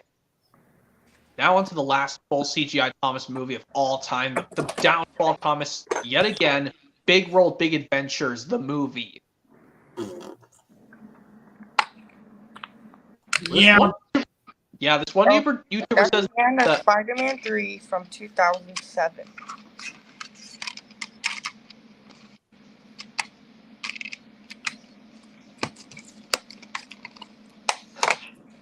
yeah. I have one question at the end of the Blubber movie. How come Thomas never got punished at the end? I don't know. I guess they were just... Even though I would have loved, Thomas discovers this racing car named Ace, and he wants to travel around the world. I would have liked better, What's your favorite show that aired on Disney Junior? I don't care too much for Disney Junior, Jack. Sorry. What's your favorite show that aired on Nick Jr.? Oh, did you say Nick Jr. or Disney Jr.? Nick Jr. Nick Jr. Okay. Yeah, Little Bill, Little Bear. Blue's Clues? Blue's Clues, yes. Blue's Clues, because Blue's Big City Adventure just released on DVD today. My copy will be arriving soon. Oh. I mean, it'll be shipped. It'll be brought to me a day after it comes out, because some people say it just won't be available in stores on day of release. Have you seen Blue's Big City Adventure, Trainboy 22 Studios? I hate Nick. No, I don't think I have. I mean, it's on DVD now. It just released today. I hate Nicktoons, but there's a few channels I like. I hate Nicktoons, but there's a few shows I like from there. Oh, wait. And also, I know I would have liked this dialogue better if Thomas when Sir Thomas told Thomas to say thank you, Thomas, for sorting out those fish cars earlier. Thomas could have said this dialogue better. Like when he told him, after he said to him, "Not a problem, sir, always ready to be really useful." But he could have just said like this: "How would you like it, sir, if I went around the world with Ace for a few days?" I've never heard of a railway engine going with a racing car around the world before. Yes, it's really, but it could be a marvel. But could it be cool if I went for a few days with him around the world, sir? I'm not so sure, Thomas. Well, since you did sort out that one thing with the fish cars earlier, I will allow you to go around the world with that racing car, Ace. It will be cool for someone. Or Thomas could have said, how would you like it, sir, if one of your could be the first Sodor engine to go around the world? Because Flying Scotsman was the first engine to go around the world. Yeah. That's Gordon didn't even explain that to Thomas earlier on in the movie either. Do you like the Waterboy? Waterboy? Yeah. It came out in 1998. The year I was born, yes. And also like what Thomas said, wouldn't it? Bedtime Stories came out in 2008. If one of your engines could be the first Sodor engine to go around the world. But yeah, Thomas could have said Bedtime Stories? Yes. And also Thomas could have just said, how would you like it, sir, if one of your engines from Sodor could be the first Sodor engine to go around the world, and I could go around with Ace for a few days. I think that would be a marvelous thing for you to do, Thomas. It would be cool for someone to be the first Sodor engine to go around the world. And I would like for you to go with that Ace fellow. Just remember, Thomas. Remember the Universal logo from 1990? Yeah, and William Waldrop says tomorrow's exciting because I'm going to visit my grandma. That's cool, William Waldrop. Good luck on that. And of course, Thomas would say, after Sir Thomas says, well, since you did sort out that thing with the fish cars earlier, I would like for you to be my first Sodor engine to go around the world, Thomas. You and Ace are off. But just make sure, Thomas, to be back within a few days. Just remember, we still got this railway to run on Sodor, you know? Sir, yes, sir. Thomas will do as you command, sir. Or he would say, Thomas is on the job, sir, and he'll be back in a few days. This disc. Yeah. And of course, like, why do they seriously still have to sing the song about where in the world is Thomas, even though Thomas literally asked Sir Tom had, couldn't it be cool if what one of your... What does the menu look like on this disc? I don't know. And of course, like, Thomas would still say, would it be cool if... you wish to view on this disc? Yeah, and Thomas could say, would it be cool if one of your engines could be the first Sodor engine to go around the world with the racing car called Ace? Seriously, that's my one issue with the movie at the beginning. Other than that, it was cool to see Thomas around the world. Logo, the 100th anniversary variant. Well, it was of course cool to see Thomas go around the world, but of course, like, but seriously, why the engines? And then the engines would still have to sing a song about where in the world Thomas is, even though that Thomas literally asked Sir Tom Matt, wouldn't it be cool if one of your engines could be the first Sodor engine to go around the world and went with Ace for a few days? Remember this movie?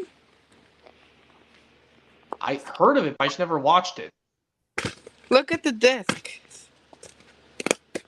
It's a flipper disc. Yeah. And what you said, Trainboy 22 Studios, about side why A Thomas never got punished at the end of screen, Big World Big Adventures. And side B is full screen. Yeah, Thomas would have gotten punished at the end and Thomas would learn a valuable lesson never to galvan off around the world without telling everyone. Well, even though Thomas literally asked Sir Topham Hatt if Thomas could have said it better, wouldn't you like it, sir, if one of your engines could be the first Sodor engine to go around the world, and I went with Ace, that racing car that I was talking to me earlier, Ace, for a few days. But Sir Tom would still say, just remember Thomas will be back within a few days. We still have a railway to run. Oh, right. Yes, even though everything. Yes, and if Gordon could have just said, Thomas, you know that my brother Flying Scotsman was the first engine to travel around the world. Yes, the beginning portion, I would love when to coordinate. The camera faces this way.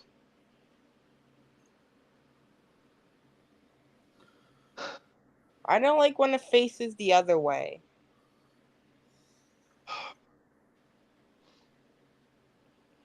Because I don't like when the camera shows my face.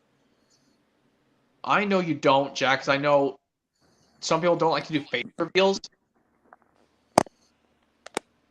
And also, like, what are your guys' favorite songs from Big World Big Adventures despite those issues? Do you think some of your songs... Mine is Free and Easy. Oh, I love Free and Easy. Like, that Peter Andre was having a blast singing that with Ace's voice.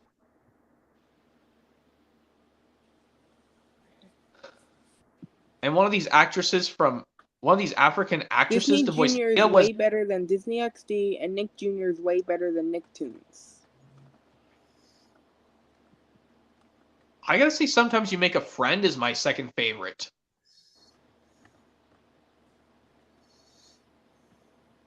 But yeah, some people don't like the song "We're Friends" from Big World Big Adventures. Sprout is way better than Universal Kids. Yeah, I don't know why Sprout went on a new name. I don't know why they could have just kept it for several years. It was changed in 2017. 2 years after they took Thomas off the Sprout channel. 2 whole years. Remember Thomas and Friends used to air on PBS Kids, but not anymore. Oh yeah, I remember that. And what channel's been moved to? I think it moved to Nick Jr. No, the stupid baby reboots on Cartoonito, which is the preschool version of Cartoon Network. Oh yeah. Great. Do you like Cartoonito or Cartoon Network? I like Cartoon Network. What's Yeah, me Cartoonito too. about? Maybe Well, yes, they were trying to appeal to the younger audience. Do you hate Cartoonito? I Well, just I don't have a problem with it. Cartoonito is what? it's the preschool version of Cartoon Network. It was released in 2021.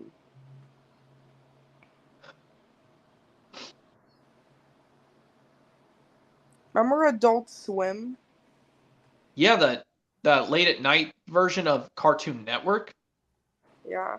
Just like how Nick at Night is the very late night channel of Nickelodeon and all those other ones. I think it's for Nicktoons and Teen Nick as well.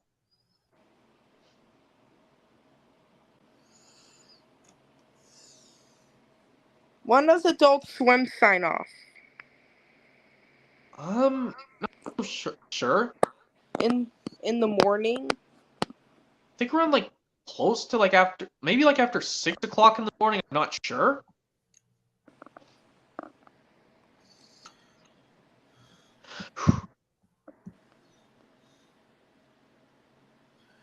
Have you guys heard about Tommy Playrel? Yeah, I know Tommy Playrel. That's something to talk about since that's also Thomas related. Yes. Because like I mentioned before, off-topic questions are allowed as long as it's Thomas related and other things that are kid shows related. Oh, here's an idea for every single season box set release. The DVD should come with a Tommy model with a piece of rolling stock added to them. Like that's how like the wooden railway ones they do. Like you know how they did those wooden train bonus packs with the VHSs of Thomas?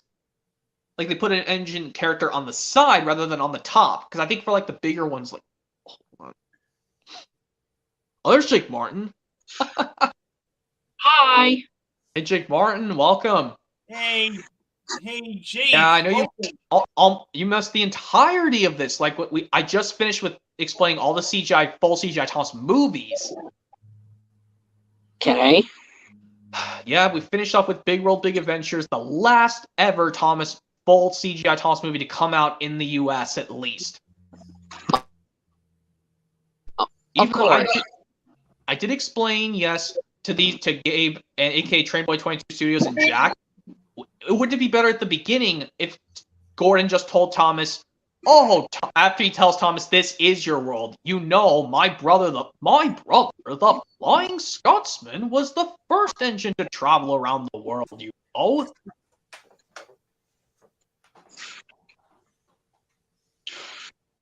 And of course, like after Thomas asked her, Tom had, "Wouldn't you like it, sir, if one of your engines could be the first Sodor engine to go around the world, and I went around with Ace around the world I hope days?" I win. Win! And like, of course, like, I never heard of an idea from something like that before, Thomas. Well, since you did situate out that thing I told you earlier, I would like for you and Ace to go around the world for a few days. It would be cool to see one of my engines, Sodor, being the first one from Sodor to see the world, you know. But just remember, Thomas, to please be back with Ace within a few days. Remember, we still have a railway to run, you know. Yep. And of course, like, but I don't know why they still had to sing the song "Where in the World is Thomas," even though Thomas literally asked her top and had it. Wouldn't you like it, sir, if one of your engines from Sodor could be the first Sodor engine to go around the world? And I went with Ace for a few days. Do you know any shows that air on Nick at Night? Not ones that I know of.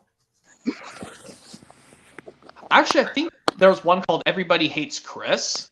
Does SpongeBob air on Nick at Night? No. That's How a about Nicktoons Seinfeld? show. I think Seinfeld might. I'm not sure. Seinfeld airs on Comedy Central. Okay. Even though that's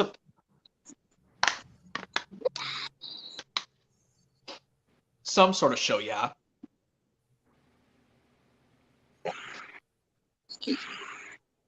Okay, so now I finished all the movies. We can talk about other things as long as it's Thomas related. And like I said in this one, just like in the previous off-topic questions, off-topic things are allowed, except as long as it's Thomas related and kids shows related.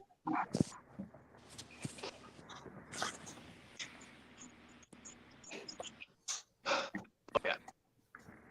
Or I mean, I guess we could talk about other things too, as long as it's like other things related. But yeah.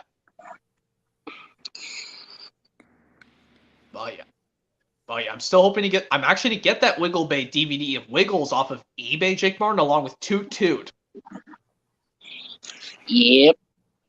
I'm gonna get that 2 DVD lot as well as the upgrade Dragon Tales. Hopefully, it just doesn't make me go over my budget when I purchase them. Hopefully, I gotta watch my budget because even though I can calculate how much I bought them with my money off the calculator on my phone, I still want to upgrade my Misty Island Rescue Blu-ray, but have it with a slipcover too.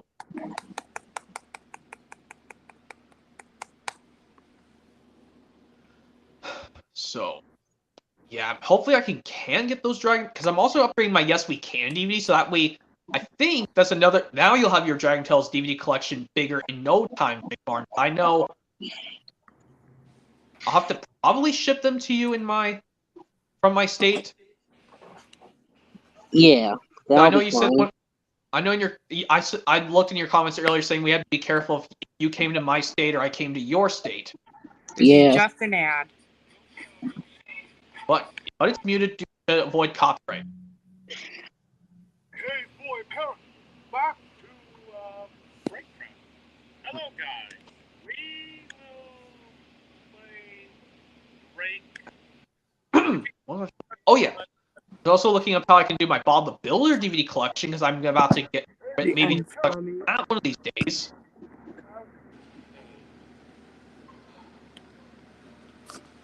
Or I could just show I could show you some Leapfrog stuff. Wait! Why is it always this guy? Anyway, I gotta go. Oh, you gotta go? Yeah. Okay. Bye. Okay. See ya. See you, Gabe. Alright. Just us two, and I think around 9 o'clock, Jake Martin, I'm going to take the rest of this outside and shot to maybe well, it depends on if you guys do stuff later.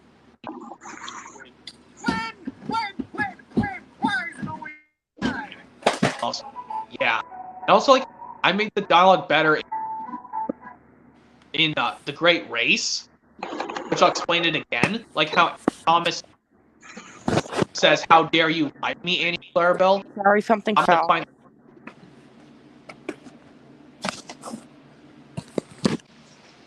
And after Thomas realizes why he noticed Annie Clarabelle were lying to him, he said, how dare you two lie to me? I'm gonna have to find your top hat. And he would say, "Sir, Annie and Clarabelle have been lying to me." Oh. I don't know. That's not really a nice thing, Thomas. I'm gonna have to find you and even have a talk with the Sheena as well on why he took them from you.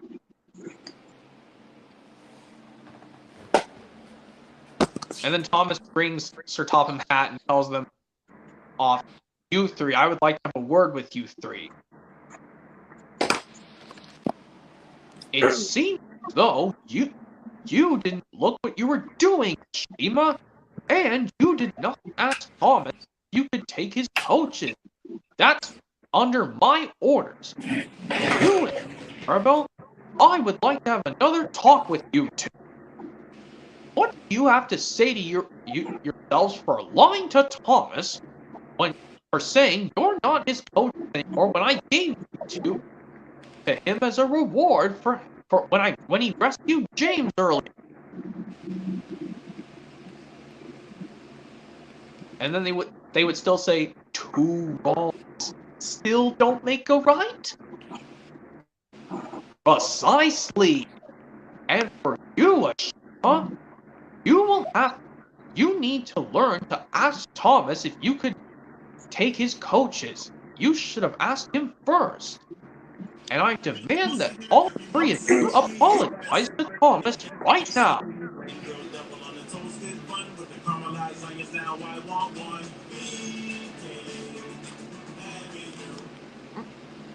Anyway. And of course, like, they would first think Clarabelle would apologize for lying. 19.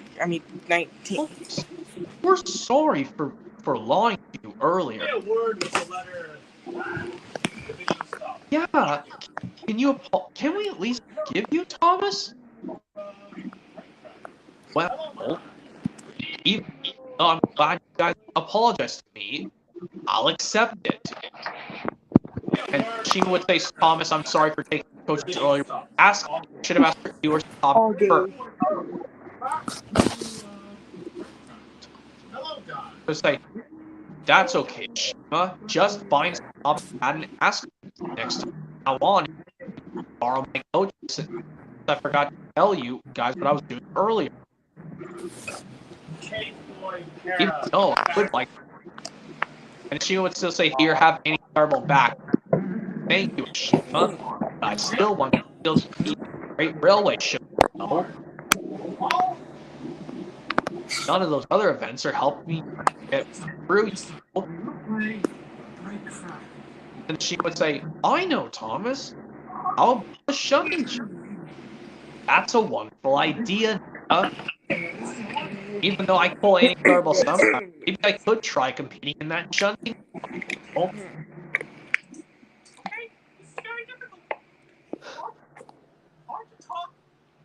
But did you know that you can watch this Lost Treasure ones with Gordon's Punishment, Jake Martin? I found one with George Carlin narration. Like, it almost sounded awfully similar to the Robin Smith narration of the DVD menus of Thomas. Yeah. But you also know I watched Enrico Jr. Gomez's DVD copy review of Track Stars. He mentions these goofs in James's Colors of Sodor game. First on the level 1 game, when you choose the purple button, James says Lady and Wilbur are both purple engines, but no, that's not true. Wilbur's not purple.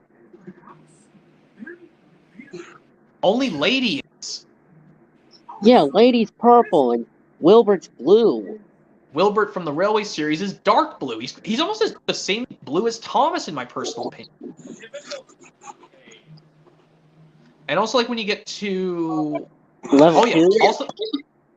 Also in level 2, when you get to these objects on Soda, and when you choose the right color for Farmer McCall's barn, James incorrectly says Farmer McCool, not Farmer McCall. Mispronouncing. He's gonna say Willie. Seriously, now the people at Hit Entertainment messed up the errors in the DVD. Now James is mispronouncing words. And also, like, why do you say, like, they have to choose the color red, but Farmer McCall's barn is not red in the TV series, it's green. Yeah, usually Farmer McCall has a green barn. Not a red barn. Like, even when the series went in CGI, he has a green barn. And also, like, when he made cameos, like he was a figure in Duck's name board in the classic series, his like, clothes are green. They should have, like, added the color Farmer McCall's barn is green, not red.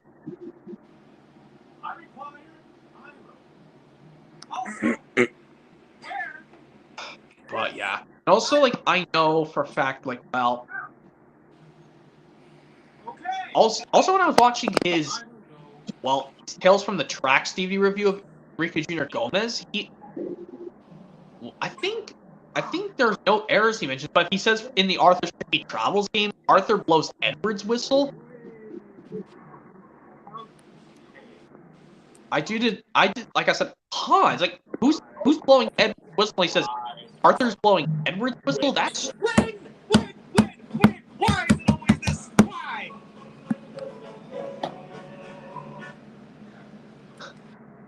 What else can I say? And also, like, I know this. You'll probably have my Yes We Can Dragon Tales release DVD Dragon Tales, but yes, we can.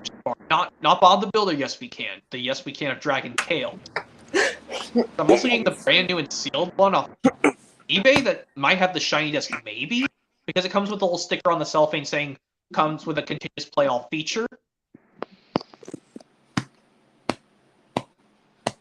So that means, yes, also when I get Wiggle Bay on DVD and Toot Toot, that means the ones I'm now be missing, I'll just be missing It's Wiggly Wiggly World, Space Dancing.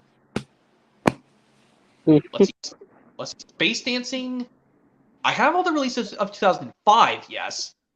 Like I said, I do have all the ones of 2005, which are Live Hot Potatoes, Lights, Camera, Action, and Sailing Around the World. Yeah, I do.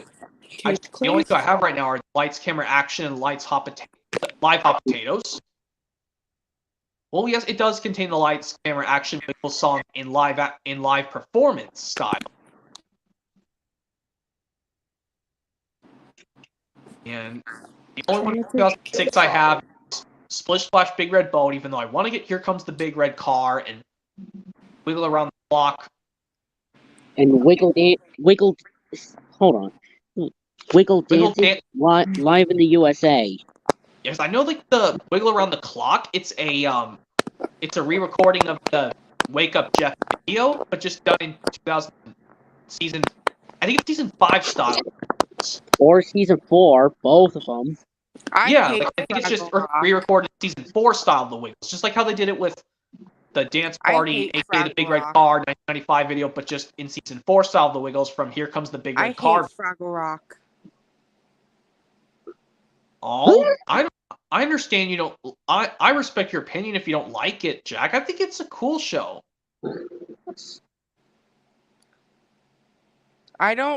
I hate Rubber Dubbers. I don't. Oh, He's Jake muted. His microphone. I think he had to go do something. What were you saying, Jack? You don't like Rubber Dubbers that much? No. I hate Angelina Ballerina. That's the only one of Hit Entertainment I hate is Angelina Ballerina because it's for girls. Oh my god. There's the Hit nothing about Entertainment shows I like are Thomas and Friends, Barney, Bob the Builder, Fireman Sam, Pingu, Fifi and the Flower Tots, War of the Racing Car, and VeggieTales. Wait, VeggieTales is a Hit Entertainment show? Oh my! Even though it was originally by Lyric Studios. Because there are some VeggieTales VHSs from Hit Entertainment. Huh. Even though it's a Christian show, even though I don't really like VeggieTales anymore. VeggieTales was released in 1993. I don't like VeggieTales. I prefer Dragon Tales. I don't like Dragon Tales. Well, I do, because I do have one. It's the Experience New Things release, yeah, but you'll have tons of others in no time, Jake Barton, once I ship them. I probably think I should just ship them to you, even though I don't know how to ship items to someone else's state. What's the time? 8:43. 1, 2, 3. Let me add them. Hello. Hey. 1, 2, 3. Okay, let's just keep it on the time, guys. I think I might try to do the rest outside, but I think only 2 people can be with me out there when I do it outside. Okay then. Well, if one of you wants to leave, I think I would be best if Jake Barton stays with me when I go outside, and maybe Thomas 1, 2, 3 could stay with me when I go outside. Yes, please. Okay, so it's just gonna be Jake Martin and me, and Thomas 1, 2, 3. I'm leaving. When I go outside, Jack. Okay, when it reaches 8:55, we'll do the rest outside, and it's just gonna be me and Jake and Thomas 1, 2, 3. Like I said, we can talk about other things as long as it's Thomas related and other children's shows in general. I'm gonna leave now. Oh, you are, Jack? Okay. See you next time. Goodbye. Okay, Jack. And if you aren't aware, Jake Barton, I'm doing a Guess the Voice impression stream part 3 this Friday, and hopefully, maybe Flicka says he is going to join this Friday on my stream.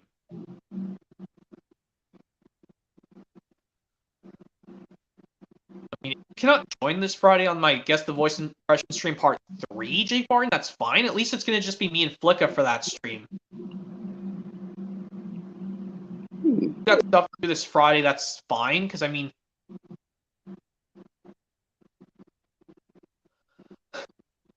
well, anyway.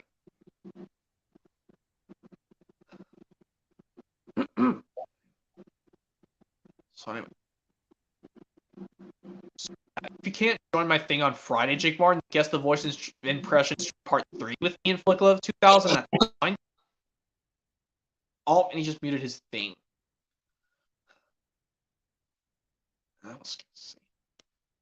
But also, I'm going to tell you this, Thomas Fan 123. I'm going to probably get some of my Thomas DVDs in slim cases just to save me some space. These are the ones I'm probably like. Thomas Gets Bummed, Trust Thomas, and Thomas Person the Dragon I'll get in slim cases just to save me some space. But if they have slipcovers, I'm not getting them in slim cases. Like Sing Along and Stories, 10 Years of Thomas, and Ultimate Christmas, I'm not getting in slim cases because I just have them in slipcovers. I suppose so. Yeah, I mean, that's what Henry would say in Big Strong Henry from season 10. I suppose so.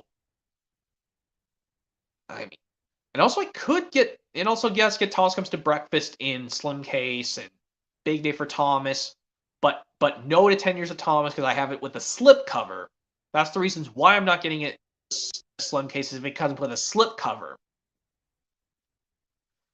Even though it would be cool if I found the Sounds of Sodor edition of Thomas the Toy Workshop, just to have it cool with a slip cover in between Carnival Capers and Ultimate Christmas.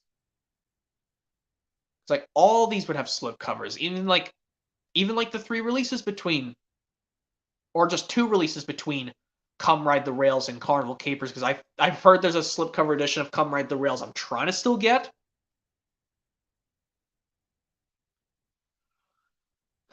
So yeah, I probably will get Trust Thomas and Thomas Gets Bummed. Even James Learns a Lesson I'll get in a slim case, but make sure it's the original 05 release. So yeah, I'll probably get James Learns a Lesson in a thin case as well, but make sure it's the original 05 release. Because like I said, I hate the Lionsgate versions. They even look weirder in slim cases. Like older releases by Anchor Bay, but they were distributed by Lionsgate in a slim case. They look even more weirder in my opinion. Don't you think they look odd, Thomas LP Fan 123, like older releases from Anchor Bay when they were distributed by Lionsgate, but they're in slim cases? Don't they look even more odder than the ones by Lionsgate in your personal opinion? Yeah, I think so. Okay. I mean, but the ones with just ones by Anchor Bay, those are actually a lot cooler. Because I know like the only way to see the Anchor Bay logo is on the back cover. But even though I know I saw a weird copy of Hooray for Thomas, but it had the slim case artwork, but it was in a thick case. Isn't that very strange? Okay.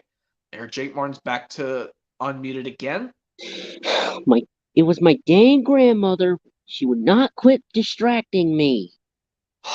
I know. At least I don't have to worry. I know you have to deal with that, Jake Martin, but I know I don't have to because my grandmother has her own apartment, so that's a good plus. I know that sucks for you, Jake Martin, but at least I don't have to worry about that because I know my grandmother's in her own apartment, just down the sidewalk from mine. Well, I mean, on rare occasions, yes, she will come into my apartment sometimes. Well, it'll sometimes happen, yeah. But at least it's not on times when I'm not doing videos. That's a good thing. It doesn't bother me. But yeah, let's get other things, yeah. So that means I'll say these releases in order. I'm now going to be missing It's a Wiggly Wiggly World, and then Space Dancing, and then it's, oh yeah, Here Comes the Big Red Car, Wiggle Around the Clock, and Wiggle Dancing Live in the USA, and Racing to the Rainbow.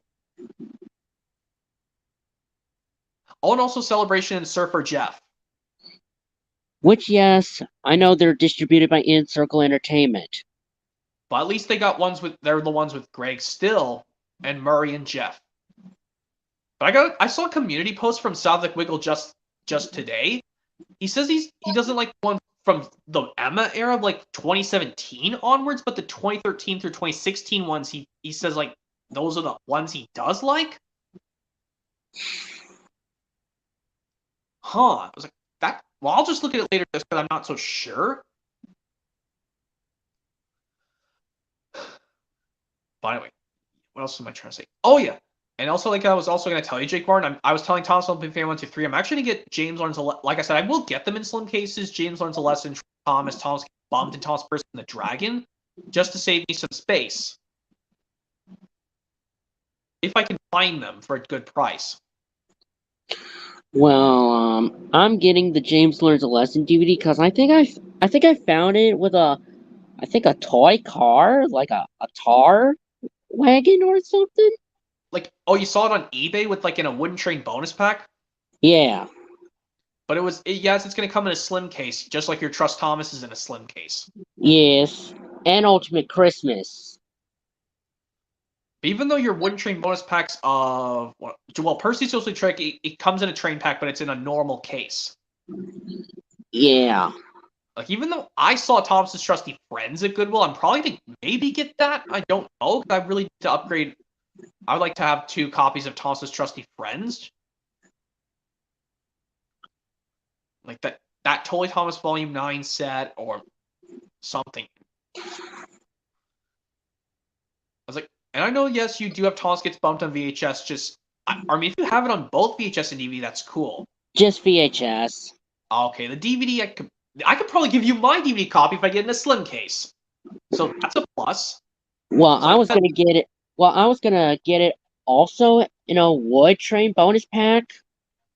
Yeah, it comes with a Thomas, yeah, but even though you already have a Thomas already. But I'm just not gonna bother playing with those. I just needed those DVDs anyway. I know you do. I know.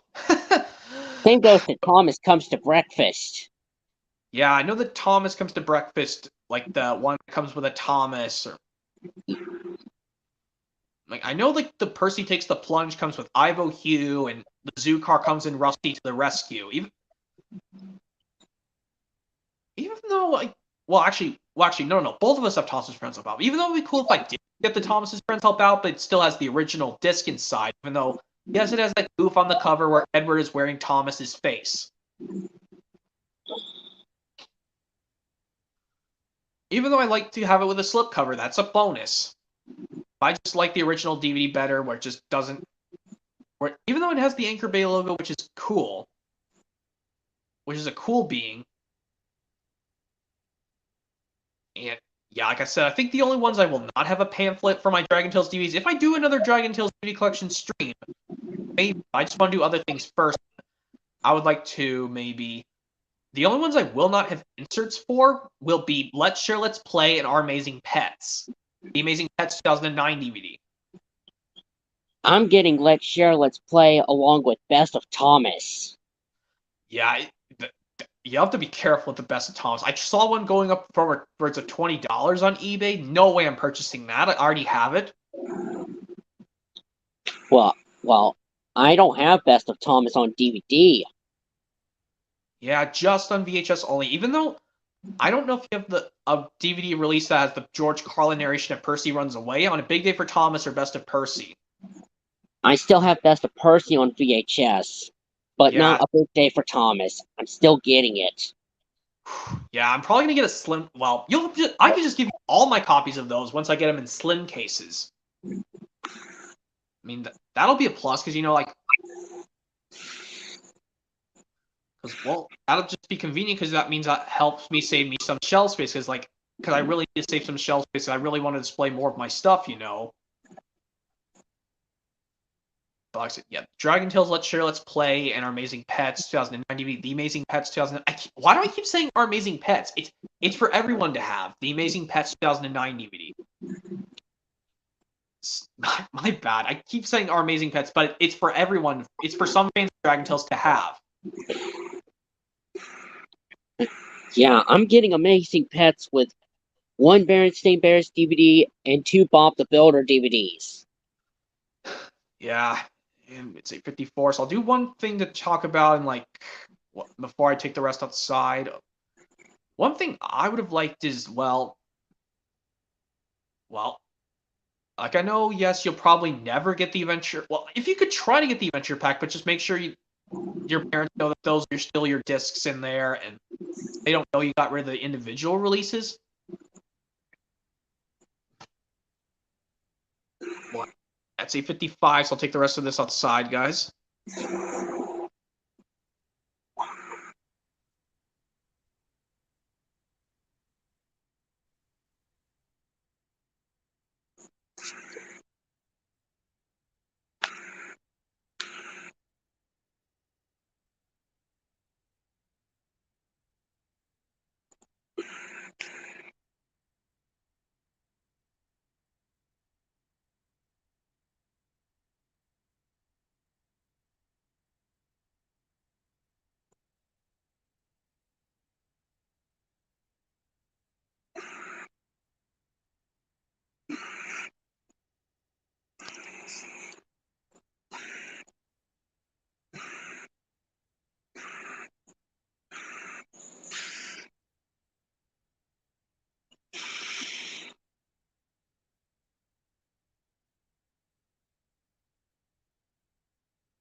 All right, here I am, guys. Bye for now. Anyway, yeah, it's 8:57, so I think we'll see what time we'll stop at. You guys are not well. I know you're aware, Jake Martin. I'm doing a Guess the Voice impression stream part 3 this Friday. Yep. Yeah, I know it's gonna say it's for both Flicklo 2000 Returns and you, but if you can't join that one that Friday, this Friday, that's fine. Because I mean, if you're doing stuff on Friday, that's fine. Because I mean, I know if you're watching a DVD Friday, that's fine. Because I know Fridays you like to watch DVDs, you know.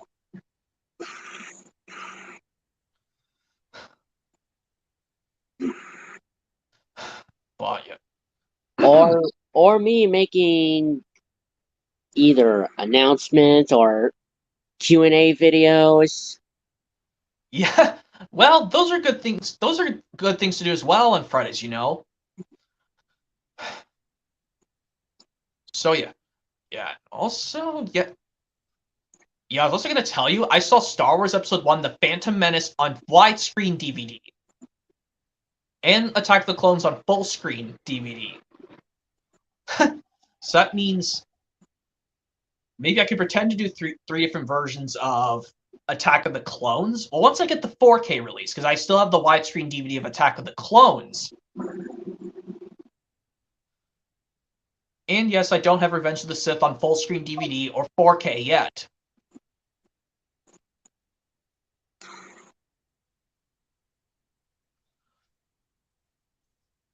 I mean, I think full screen on DVDs doesn't look too bad. It's pretending I have a VHS of the movie, but it's just in better quality.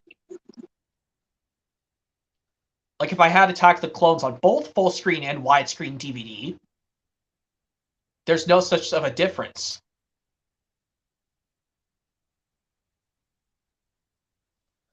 But I know in one of your videos, Jake Martin, you just said, yes, you'll be getting the original trilogy of Star Wars on VHS, the 2000 version. Yep. I mean, you didn't get it just yet. I mean, if you got it already, that's cool, but if not, that's fine.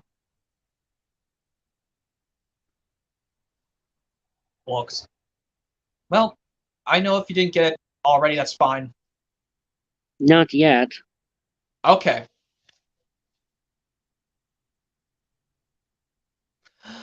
Yeah. I mean, I don't need that original trilogy on VHS because I have the Blu-ray set. Because now I don't even have to worry about owning any version on widescreen or full-screen DVD at all. Even though I want to get that cool bonus material DVD disc of the original trilogy set from 2004, because it looks really cool. I like have it next to my Star Wars prequels on DVD.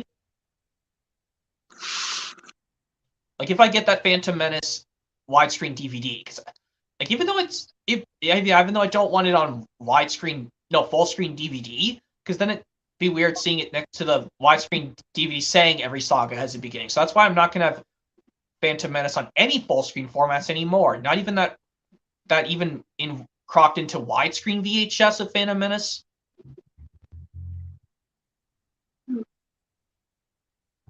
But yes, I know the 16 Dragon Tales VHS tapes I will get. I know their names again, so I'm not going to say them out here. But yes, these are the tapes I will skip. I'll just say their names: Big Brave Adventures, Follow the Clues,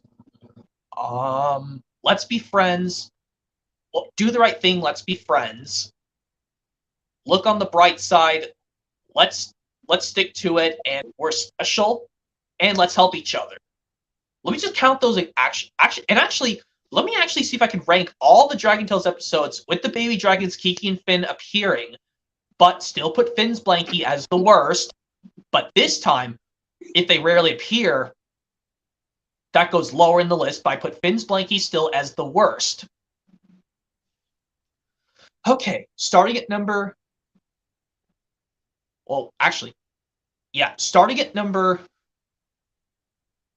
8, still the worst, Finn's Blanky.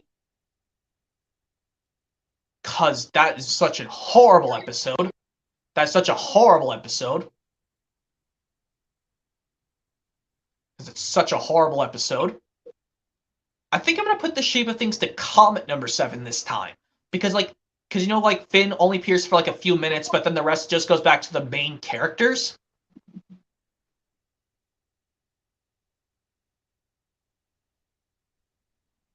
So yes, this and Finn's Blanky are the top 2 at the bottom, because Finn's Blanky's bad and Finn rarely appears in The Shape of Things to Come. So I think at number 6 I'll put Moving On, because Kiki only appears a few times, like one scene at the beginning, one at the middle, and one at the very end before they go back home.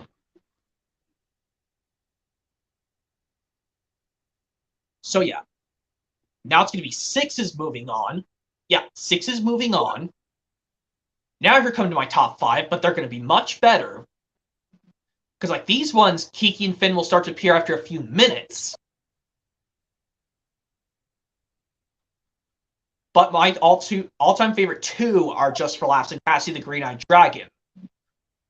So down to these 5, I would have to put Room for Change at the bottom of my top 5, because the reasons why is because some people say Cassie was so sad about she might not like the change of her new room. So yeah, I think at 5 I'll put Room for Change. That's where I'll put it in my top 5. Room for Change is at number 5 in my top 5. And number 4, where's that one go to? Hold. Okay, number 4 is Baby Troubles. I still put Baby Troubles as 4. But this one, now my top 3, Back to the Storybook, Just for Laughs, then Cassie the Green-Eyed Dragon. So my top 5 best ones with the baby dragons would be Room for Change, Baby Troubles, Back to the Storybook, Just for Laughs, then Cassie the Green-Eyed Dragon is number 1.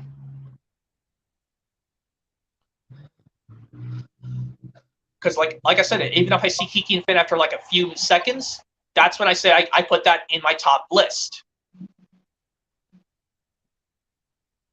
Well, yes, I can hear their baby voices when they're going to Dragonland in Back to the Storybook. And then, of course, Cassie tells Kiki and Finn, this is a school, you need to be quiet. But yes, I do like this one scene where they take Kiki and Finn into Quetzal's magic pop-up book. Which, that's a cool thing. But it's also technically that they do it for Lorca for the first time, too. Because, well, you know what I mean. Because, I mean, I know you've seen the episodes Quetzal's Magic Pop-Up Book and Back to the Storybook back-to-back. Like, have you seen them back-to-back a few times, Jake Martin? Quetzal's Magic... No. Okay, start with Quetzal's Magic Pop-Up Book first and see if you've... I'm sure you'll like Quetzal's Magic Pop-Up Book. It's a cool one. It's a magical one.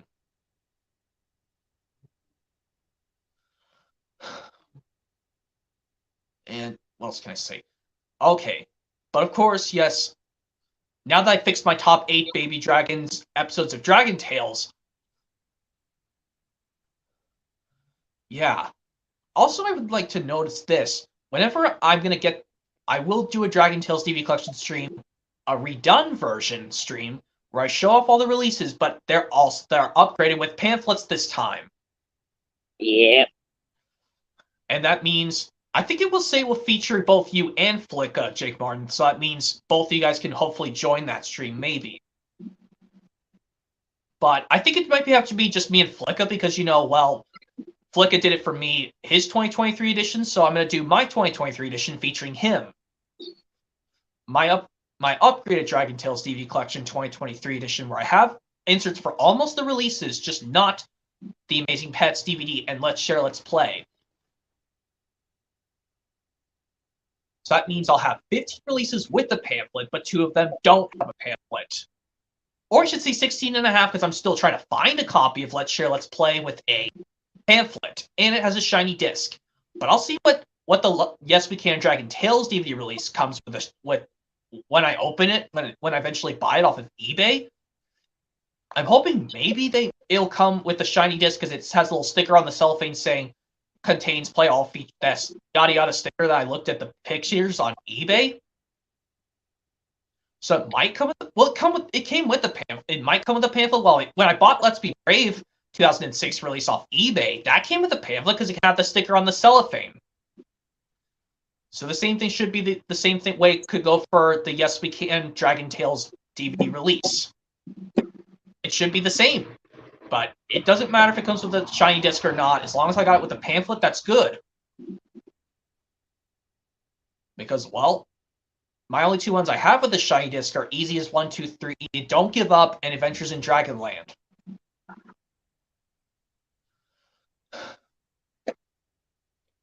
And what else can I say? And also all the ones with Bob the Builder from the original series. I got most of them from the original Bob the Builder series as well.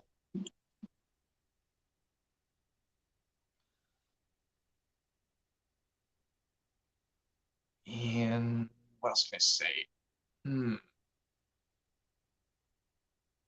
Oh yeah, and also I would like to get some Kipper DVDs one of these days. I keep forgetting about Kipper. Yeah, I should probably get those Kipper VHS tapes back, but the problem is I know what they look like, because one of them that was a white cover because it had a snowy thing on it. I think it was called Kipper A Snowy Day VHS from 2000. I'm pretty sure that's the right one. I know what it looked like. I'll have to look. I'll check my older videos just to be sure, because I'm pretty sure one of them was a summer one and one was a winter one.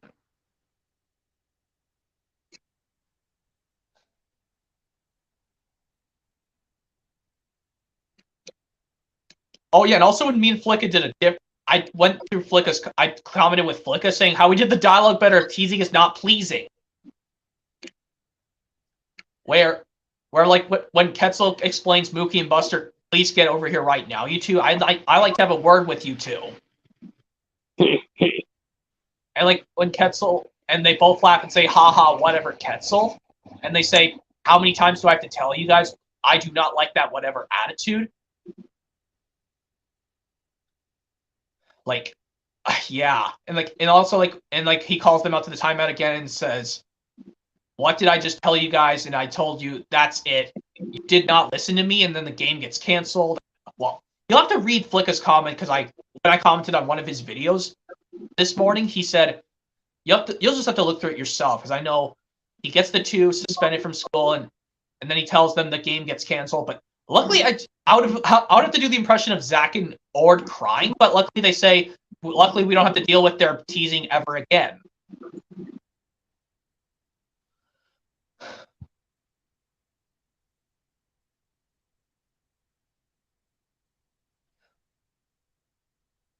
Yeah, also, yeah, if I do another clip from Oliver and Company, Jake Martin, I'll just call this one Dodger and the others for being stupid.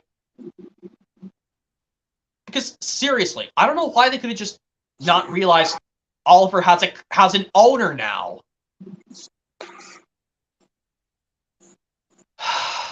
Because seriously, Disney, why couldn't they just let Dodger and the others know that Oliver's got an owner now? Got an owner now. And William Walter says, "I like your Mario Hat movie and Game Lover 98. Thanks, William Walter. I'm still hyped for the Mario movie. It releases in theaters next week. I'm probably going to see it on the weekend of Easter before Easter Day comes. If that's possible, I'll see what I can do."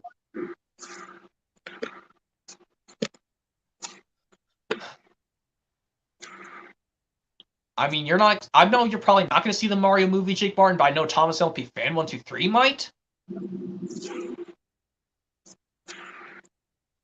Well, he's muted, so I don't know if he's going to say if he's excited or not. But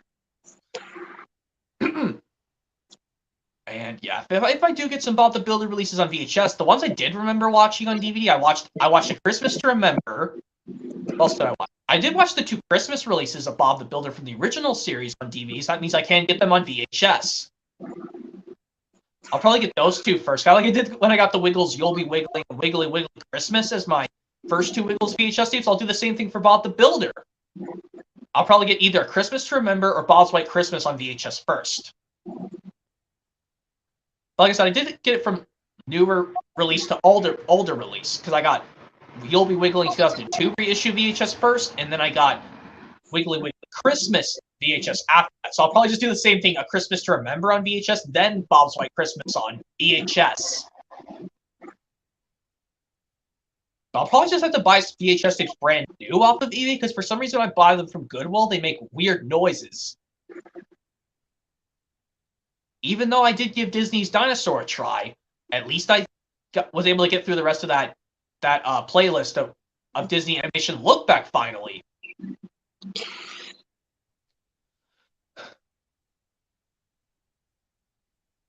But yeah, if you get the Disney Dinosaur on VHS and DVD, Jake Martin, they have a trailer for Lady and the Tramp 2 Scam's Adventure on there.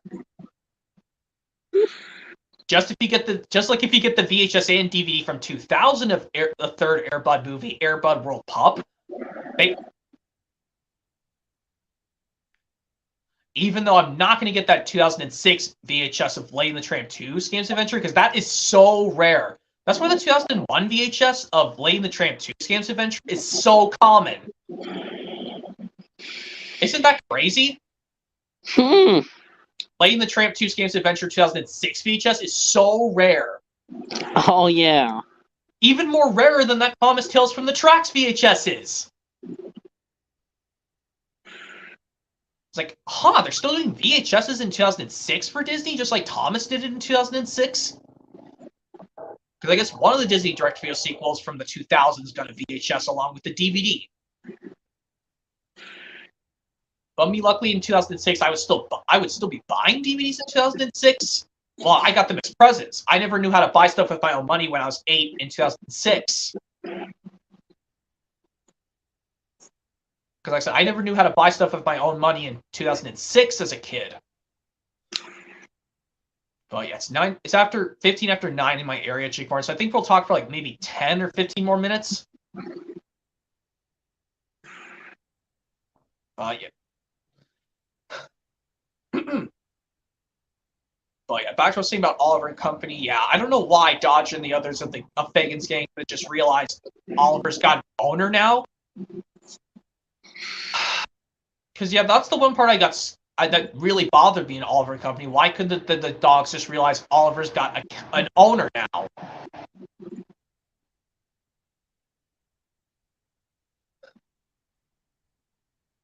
And I think another one I would like to acknowledge, yes. I saw Elmo and Grouchland on VHS in Goodwill in my state, Jake Barton, but I unfortunately I don't have it because I have the DVD in full screen anyway. That's why I'm not going to get it anyway. I'm probably not going to get it. But me, on the other hand, I am. Okay, yeah, I'm not. There's no way I can buy the VHS from my store and ship it to your state. No way. Even though it's on eBay, because I know you can find VHS on eBay. Yeah, you can probably buy them brand new off of eBay, because I know your VHS in your place works fine, but I don't know about mine. Well, mine, it tends to play just fine. Well, when I played my Dragon Tales Reader Digest Young Families library tape, when I put up the posting, I got the new VCR DVD combo recorder with HDMI built into it. It played my Dragon Tales tape just fine. But for the Thomas ones, I'm going to have to see if those ones will play just fine. I mean, my Magic Railroad on VHS just played fine. What else played fine? Yeah, I think like my Magic Railroad and Muppets from Space VHS tapes play just fine.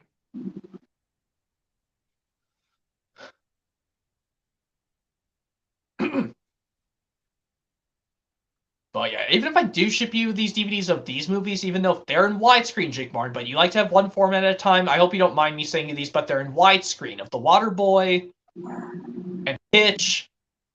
What other movies? Oh yeah. What other movies? Oh yeah, Spanglish and I know Anger Management. I know you don't have. Do you have Anger Management on DVD or no? No. Okay, I should probably give you that DVD as well, even though before I even give it to Disc Replay, because I don't know why my Disc Replay in my state, I should say in my state, because we both live in separate states, they only take DVDs for 10 cents as like, or 25 cents, which is very unfair. Why can't they just sell it for like $2? There's like some DVDs they sell for like $3.33. Because like usually that's how much they sell their DVDs at Disc Replay in my state, for $3.33. But if a kid show's popular, it goes up for more than that. You know, one time I saw a Kipper DVD at Disc Replay. It was $10. Like, I'm not buying that. I'd rather just get it at a Goodwill for like $3. Well, of course it drops down because I work at Goodwill, because that's why they gave me a discount. I still work at Goodwill. Because you know me, I would never want to work at behavioral specialist just like you, Jake Martin, because then I would seriously, and I would be the same thing as you. I would get seriously stressed out, and I would feel so ashamed if I yelled at the kids for telling them to stop screaming and crying. I would feel so ashamed if I yelled at them, and my manager would say, watch your mouth, kiddo. I would feel so ashamed if I worked at the same place as you, Jake Martin, but I would get so furious at the kids saying, please just calm down, it's just a game. If I yelled at them, then my manager would get so mad at me saying to please calm down. Which I'm never getting a job at behavioral specialist. No way. I'm sticking with my Goodwill job always. Well, until I think I want to get a new job, as long as it's not, even though I don't mind working at food places, to be honest, I tell them I'm such a good professional at checking people out. I can take the rest of I can check people out at the front. Because, like some restaurants you go out to, like, well, once you go to sit down, but you can ask if you want to get an order takeout. That's what I noticed. Like, I know, like, you mentioned in Garrett, aka Lego Lover 117's stream from earlier, Jake Martin. Like, I know you say you haven't had Arby's before. Nah. Arby's is good. You should give it a try. I mean, if you have, like, Uber Eats on your phone, like I do, just tell them you want to have it delivered to your house or tell them to bring it to your workplace. But even though I know your work time at behavioral specialist is only till noon and you get home in time to have lunch at home. Yeah. So I think you just don't have time to order lunch, yeah. Course Which I know that's. So I think you'll just have food at home when you get home from work. But me, I just take food from home to work because that's convenient for me. And well, sometimes I will order food and just have it brought to me at home or at work. Just depends on the time of day, But I know I like Arby's. Like I said, Arby's is their food's good. I mean, if you don't have Uber Eats on your phone, that's fine. I mean, I have Uber Eats on my phone. Because, well, I order it from it sometimes if I need food brought to me. If I just don't have food at home, I just do it from Uber Eats instead.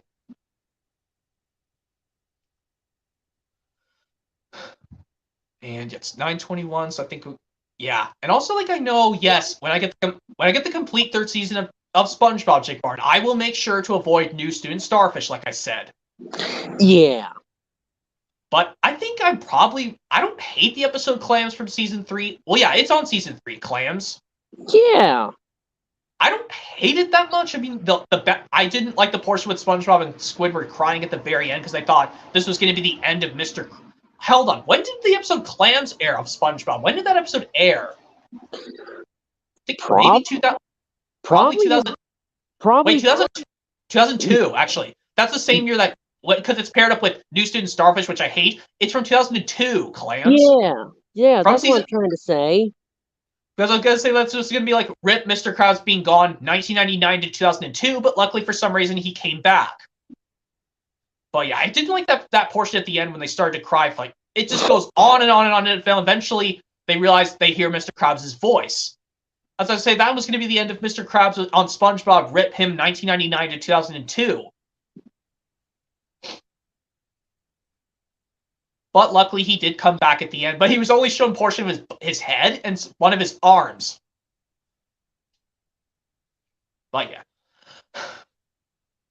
And yeah, I think, but even if I wanted to watch the episodes of SpongeBob in order to start with the season premiere Help Wanted, I would have to pop in the disc of season 3 to watch Help Wanted and then go to season 1. But even though I think on the reissue Complete Season 1 release, I think they put the episode Help Wanted listed, so I think it might be on the first disc if I get the slimmer packaging of Season 1, but it lists the episode Help Wanted.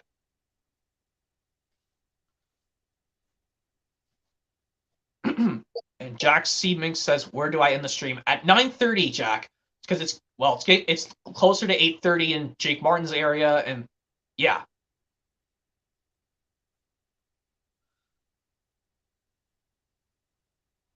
And also, like, when you did that community post, Jake Martin, of like when Cassie doing that mad expression when Cassie did Finn's ruin everything, but even like that's James's dialogue from Henry Social Cole saying, rubbish, Cassie, you somehow brought your brother to school. That's James's angry post from Diesel's Devious Deed. No, or maybe he used, like, well, that's it. Instead of it using from Henry Special Cole, like when he's facing this, his eyes are still facing to the right, but it's when he's in the shed with Henry, but he says, rubbish, Henry, you don't work hard enough. But I think when you use the one when Max hit Emmy from No Hitter, you change the position of the eyes of James Angry from Diesel's Devious Deed. Yeah.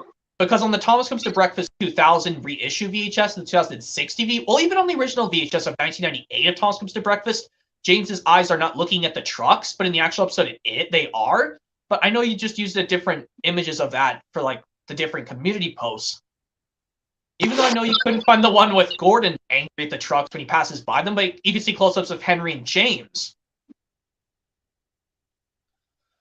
I was like, but I know you use the Henry one when Max is gonna kick Ord in the tail and James angry Max hits Emmy.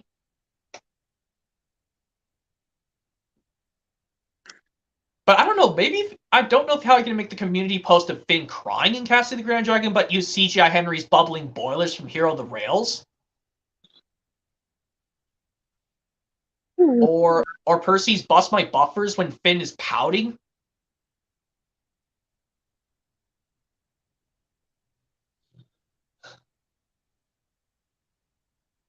And oh yeah, it's 9:25, 5 more minutes, Jake Bar, and then at 9:30 I'm gonna let you and Thomas Multi Fan 123 go. So I'll tell you some more things for 5 more minutes. Okay. Okay. Oh yeah, Thomas Multi Fan 123 understands. Oh yeah. And also, yeah, I'm also gonna say this, yeah, like I said, I'm probably gonna get Toss the Real Revengeance in a slimmer case, even though it says it. I looked at the pictures of this copy on eBay, Jake Bar, and it comes with a booklet, but the seller says he's not so sure if it's because he says this is he says to get the items in new condition, because he says this one that's in pre-owned condition but somehow works, says it might have been played with a few times, not really like played with by the kids a few times, but because I think the seller's children might have been playing with it, not playing with it, but just watching it so much. So I'm not so sure. So yeah, probably just buy the slim case of Toss the Real Revengeance off of eBay. But not Track Stars. I'm keeping that in the thicker case because I know, well, it looks cooler in the thick case. Track Stars.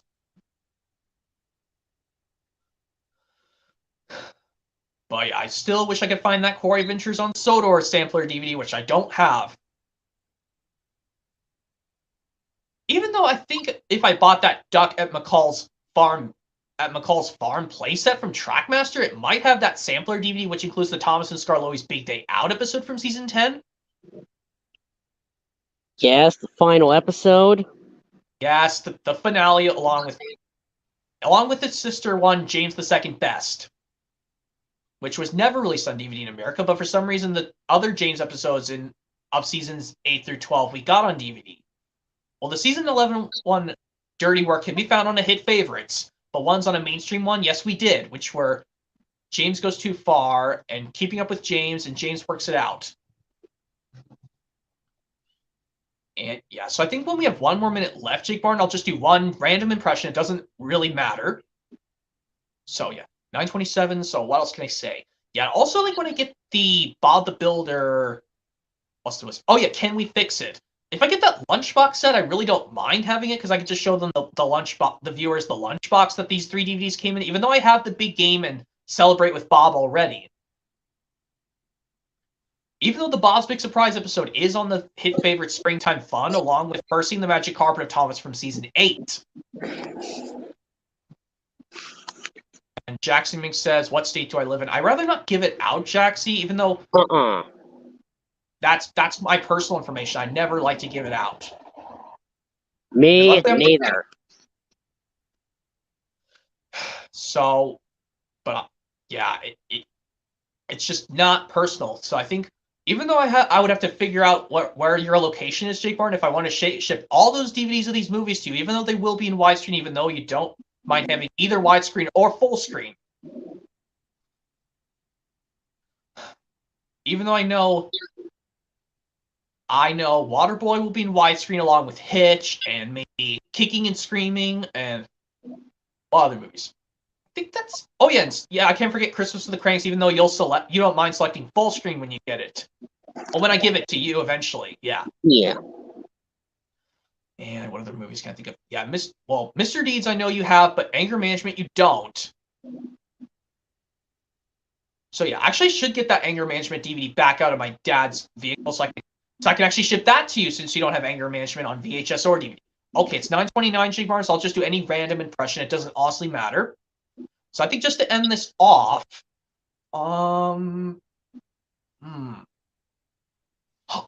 how about this one where it goes, "Why I saw a Jack and Lan one day, picking flowers all along the way.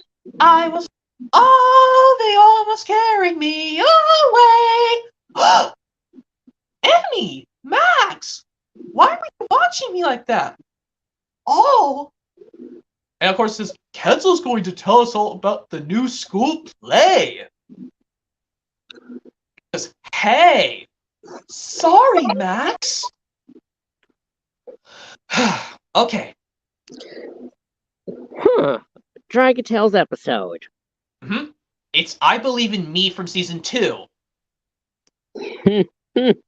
which can be found on the DVD version of Whenever I'm Afraid, not on the VHS. Just like I mentioned with all those other ones.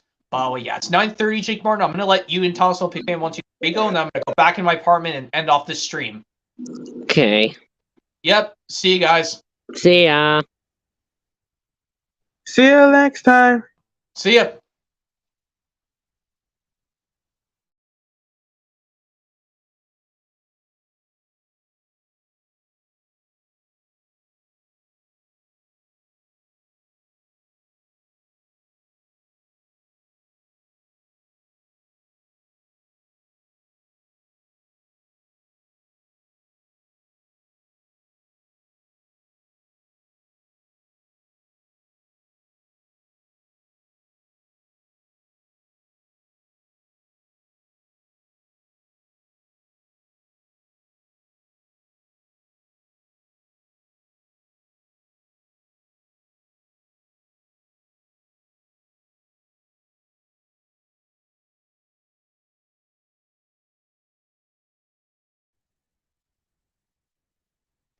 Well, anyways, yep. Hopefully you guys enjoyed this stream of part 2 of showing off Fanmade Thomas Complete Season box sets, going from the CGI stuff, seasons 12 through 21, including the 11 full CGI Thomas movies. Hopefully you guys enjoyed this final part of Fanmade Thomas and Friends Complete Season box sets on DVD and Blu-ray. And hopefully you guys enjoyed it, and stick around for more streams coming soon as always. So yep, bye for now everyone, and hopefully you guys enjoyed joining this stream.